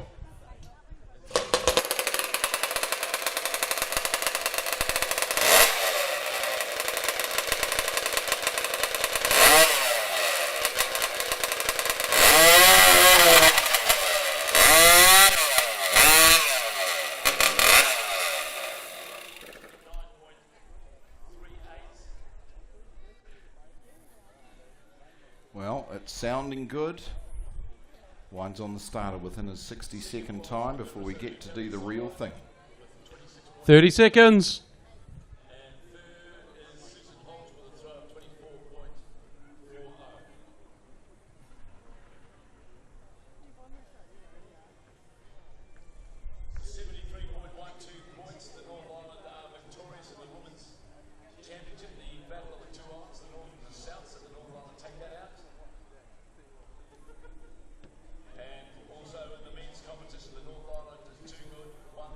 Athlete, ready. Stand to your timber. 3, 2, 1, go!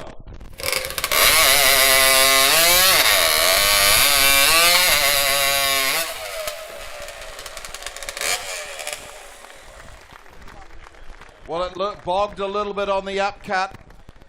He caught it pretty quickly to get the speed back on the chain and get the RPM level lifting up. Looking at the cookies, look okay. One last look underneath, make sure it hasn't breached the limit marks.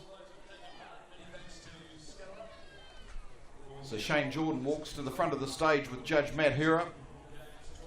Okay, the cut is good. So we've got a time, we'll just have to see what it is. So I think we lost those vital fractions of a second on the transition and then the upcut following it. Astounding. Having a look at the design of that saw, the massive expansion chamber, or you would consider to be a muffler or exhaust system with a little skinny bit on the end. That's called a stinger. And what's interesting about an expansion chamber, if you haven't come across them before with high performance two-stroke motocross bikes, is they actually burn the fuel more efficiently. So even though we're a bunch of petrol heads, we're obviously a bunch of petrol heads that really look after the environment.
Okay, we have a time to hand. Shane Jordan, 6.01 seconds.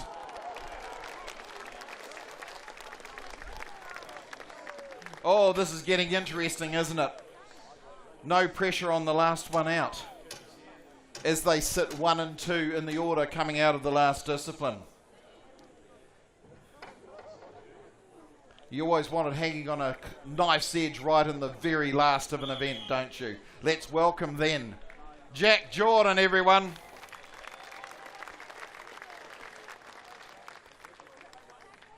So of similar design to Shane Jordan's machine, only a 330cc Honda based machine. It's got the big expansion chamber on the bottom that we just mentioned. Gives the right back pressure into the cylinder to optimize the combustion of the fuel. And of course they're using that STIHL motor mix, which you can buy from your local friendly STIHL shop for your own machines. No mixing, no getting it wrong. And if you're in commercial use using concrete cutters and you've got multiple people using them, treat motor mix, STIHL motor mix, as being like an insurance policy in a can. Smells fantastic when it's burning too.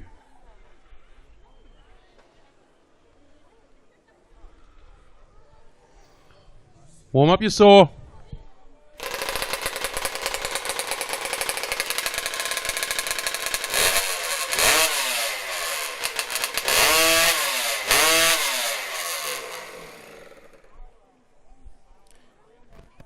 Right, warm up sequence. Saw runs, starter being reattached.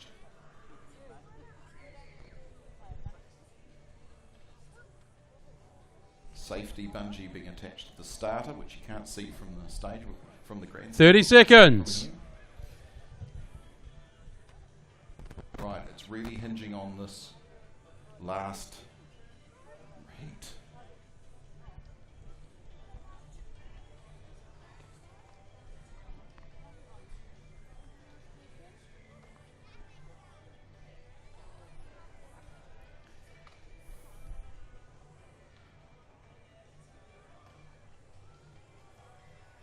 Athlete, ready. Stand to your timber. 3, 2, 1, go! Well, we've got a clean start. Gets the revs up, goes through the first cut, up the second, down to the third, lines it up. Make sure it stays within the line. You could almost say that's how it's done, folks.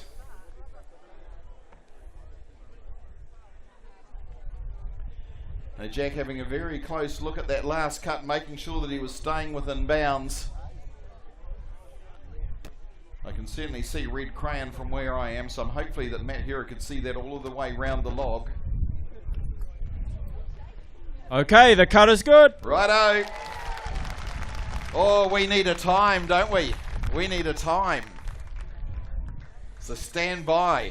We'll see what we can get for you. Now remember, on this round in the hot silk competition, triple points compared to the early rounds today. So winning or coming second, particularly when they are in those positions coming out of the last discipline, is going to be oh so important as to where the final results sit. So it's a 6.01 seconds to Shane Jordan. Next best, 7.53 seconds from Nathan McDonald. Kyle Lemon with a 7.89 and Bobby Dowling with that 8.64. So now it all hinges on Jack Jordan's time.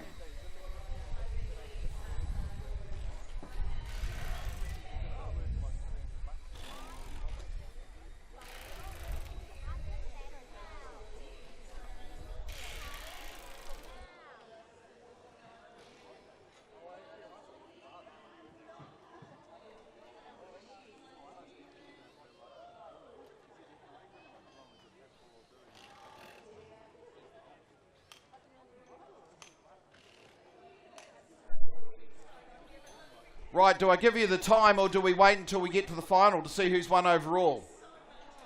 You want to hear the time? 6.1 seconds flat.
Right, ladies and gentlemen, boys and girls, and all the TimberSports fans out there, including all of those from Otaki who have made so much noise over the last couple of days, welcome to the final results of the Men's Open STIHL TimberSports Championship for 2024. And I must admit, they're always exciting, but there was just that little bit of extra drama today. So let's bring our men's athletes back to the stage. If I could ask them to come in this order, please. Chris Lord. Kyle Lemon. Nathan McDonald. Shane Jordan. Jesse Whitehead. Neil Haitley. Hayden Rasmussen, Bobby Dowling, Jack Jordan, and Laurie Honey.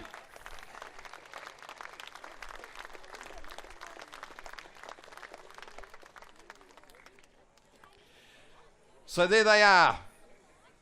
Give them another big round of applause, please.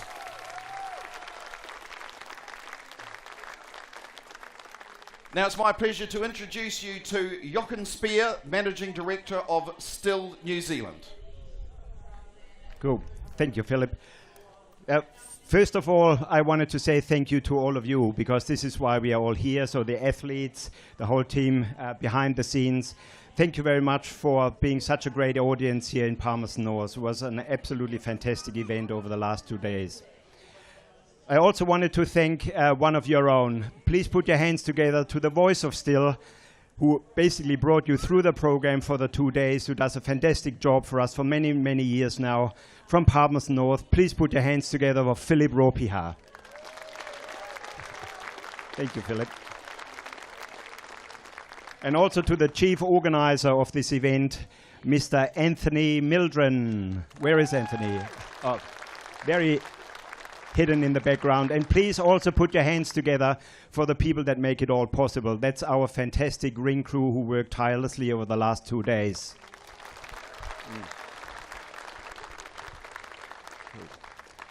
And now I've got a special guest to introduce here as well. I know I sound funny, but I'm actually from Auckland. But we've got some real Germans here as well. So the executive board member of STIHL came all the way from Germany to attend this event. Please put your hands together for Sarah Gevert, who will now lead into the proceedings. Thank you so much, Jochen. I mean, this has been a true pleasure. We don't go to all the local events, but the New Zealand one is special because the performance, I mean, it wasn't just tight, it was world-class level. I mean, all of these could compete in the World Championship. And well done on the performances. It was a real great pleasure to watch, right? I mean, you all enjoyed it, right? I think they caused some extra drama. This was really, really entertaining and very, very tight. And I think there was a lot of pressure on all of you. So you might have big smiles now getting all that pressure released. So we start with the prize giving, I would say.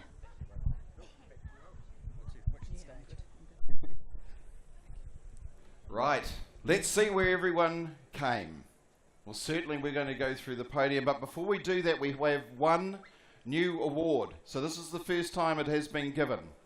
And this is the Jason Wynyard Memorial Trophy for the fastest single saw. And this is a very, very special trophy to all of us.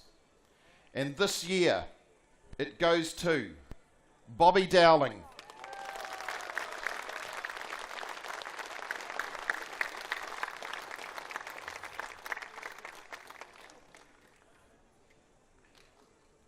Well done, Bobby, and really, as I say, being the Jason Wynyard Memorial, those that were with us earlier this morning when we did a tribute to Jason, took a few moments in reflection for the great man, the colossus of the sport, and as I said, someone whose results may never be equalled. They are that strong. So to have this trophy, really good, and to go to Bobby, I think great recipient.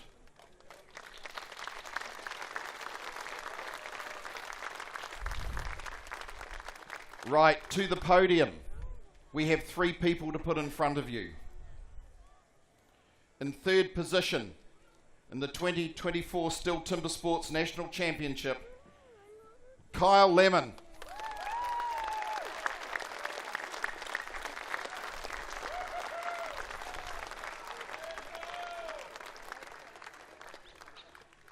And ever if I saw a more determined Springboard, all of that effort has paid off.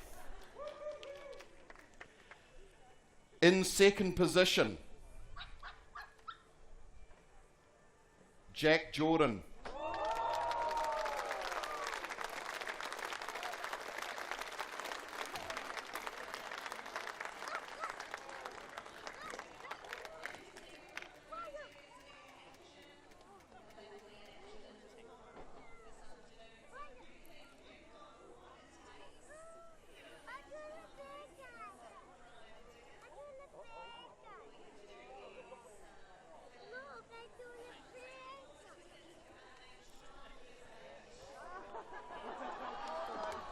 Right. We'll check the administration. I'll reverse the order that I have here. In second position, making a massive comeback. And we're talking only the same points, but 61 seconds difference on count back. Shane Jordan.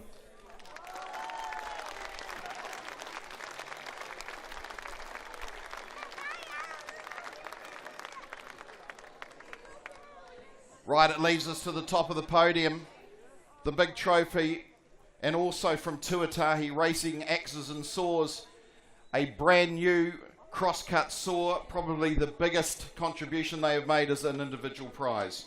As I said, the difference was 61 seconds on countback. They both finished on 76 points, but it is Jack Jordan.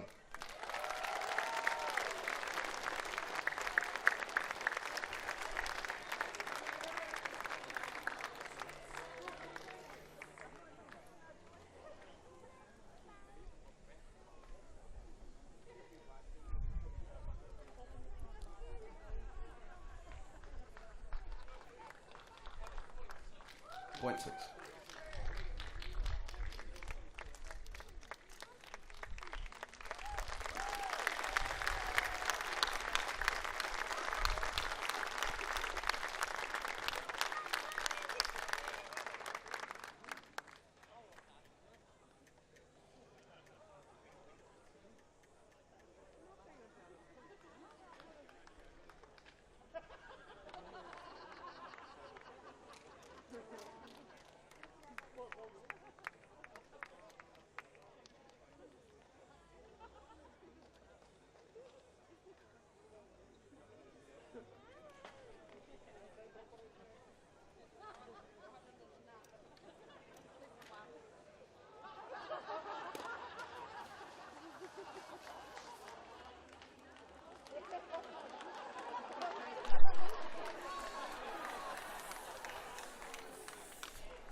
So there you have it, ladies and gentlemen. That was still TimberSports for 2024. We hope you've enjoyed it, and we look forward to seeing you back again next year.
Test 1, 2.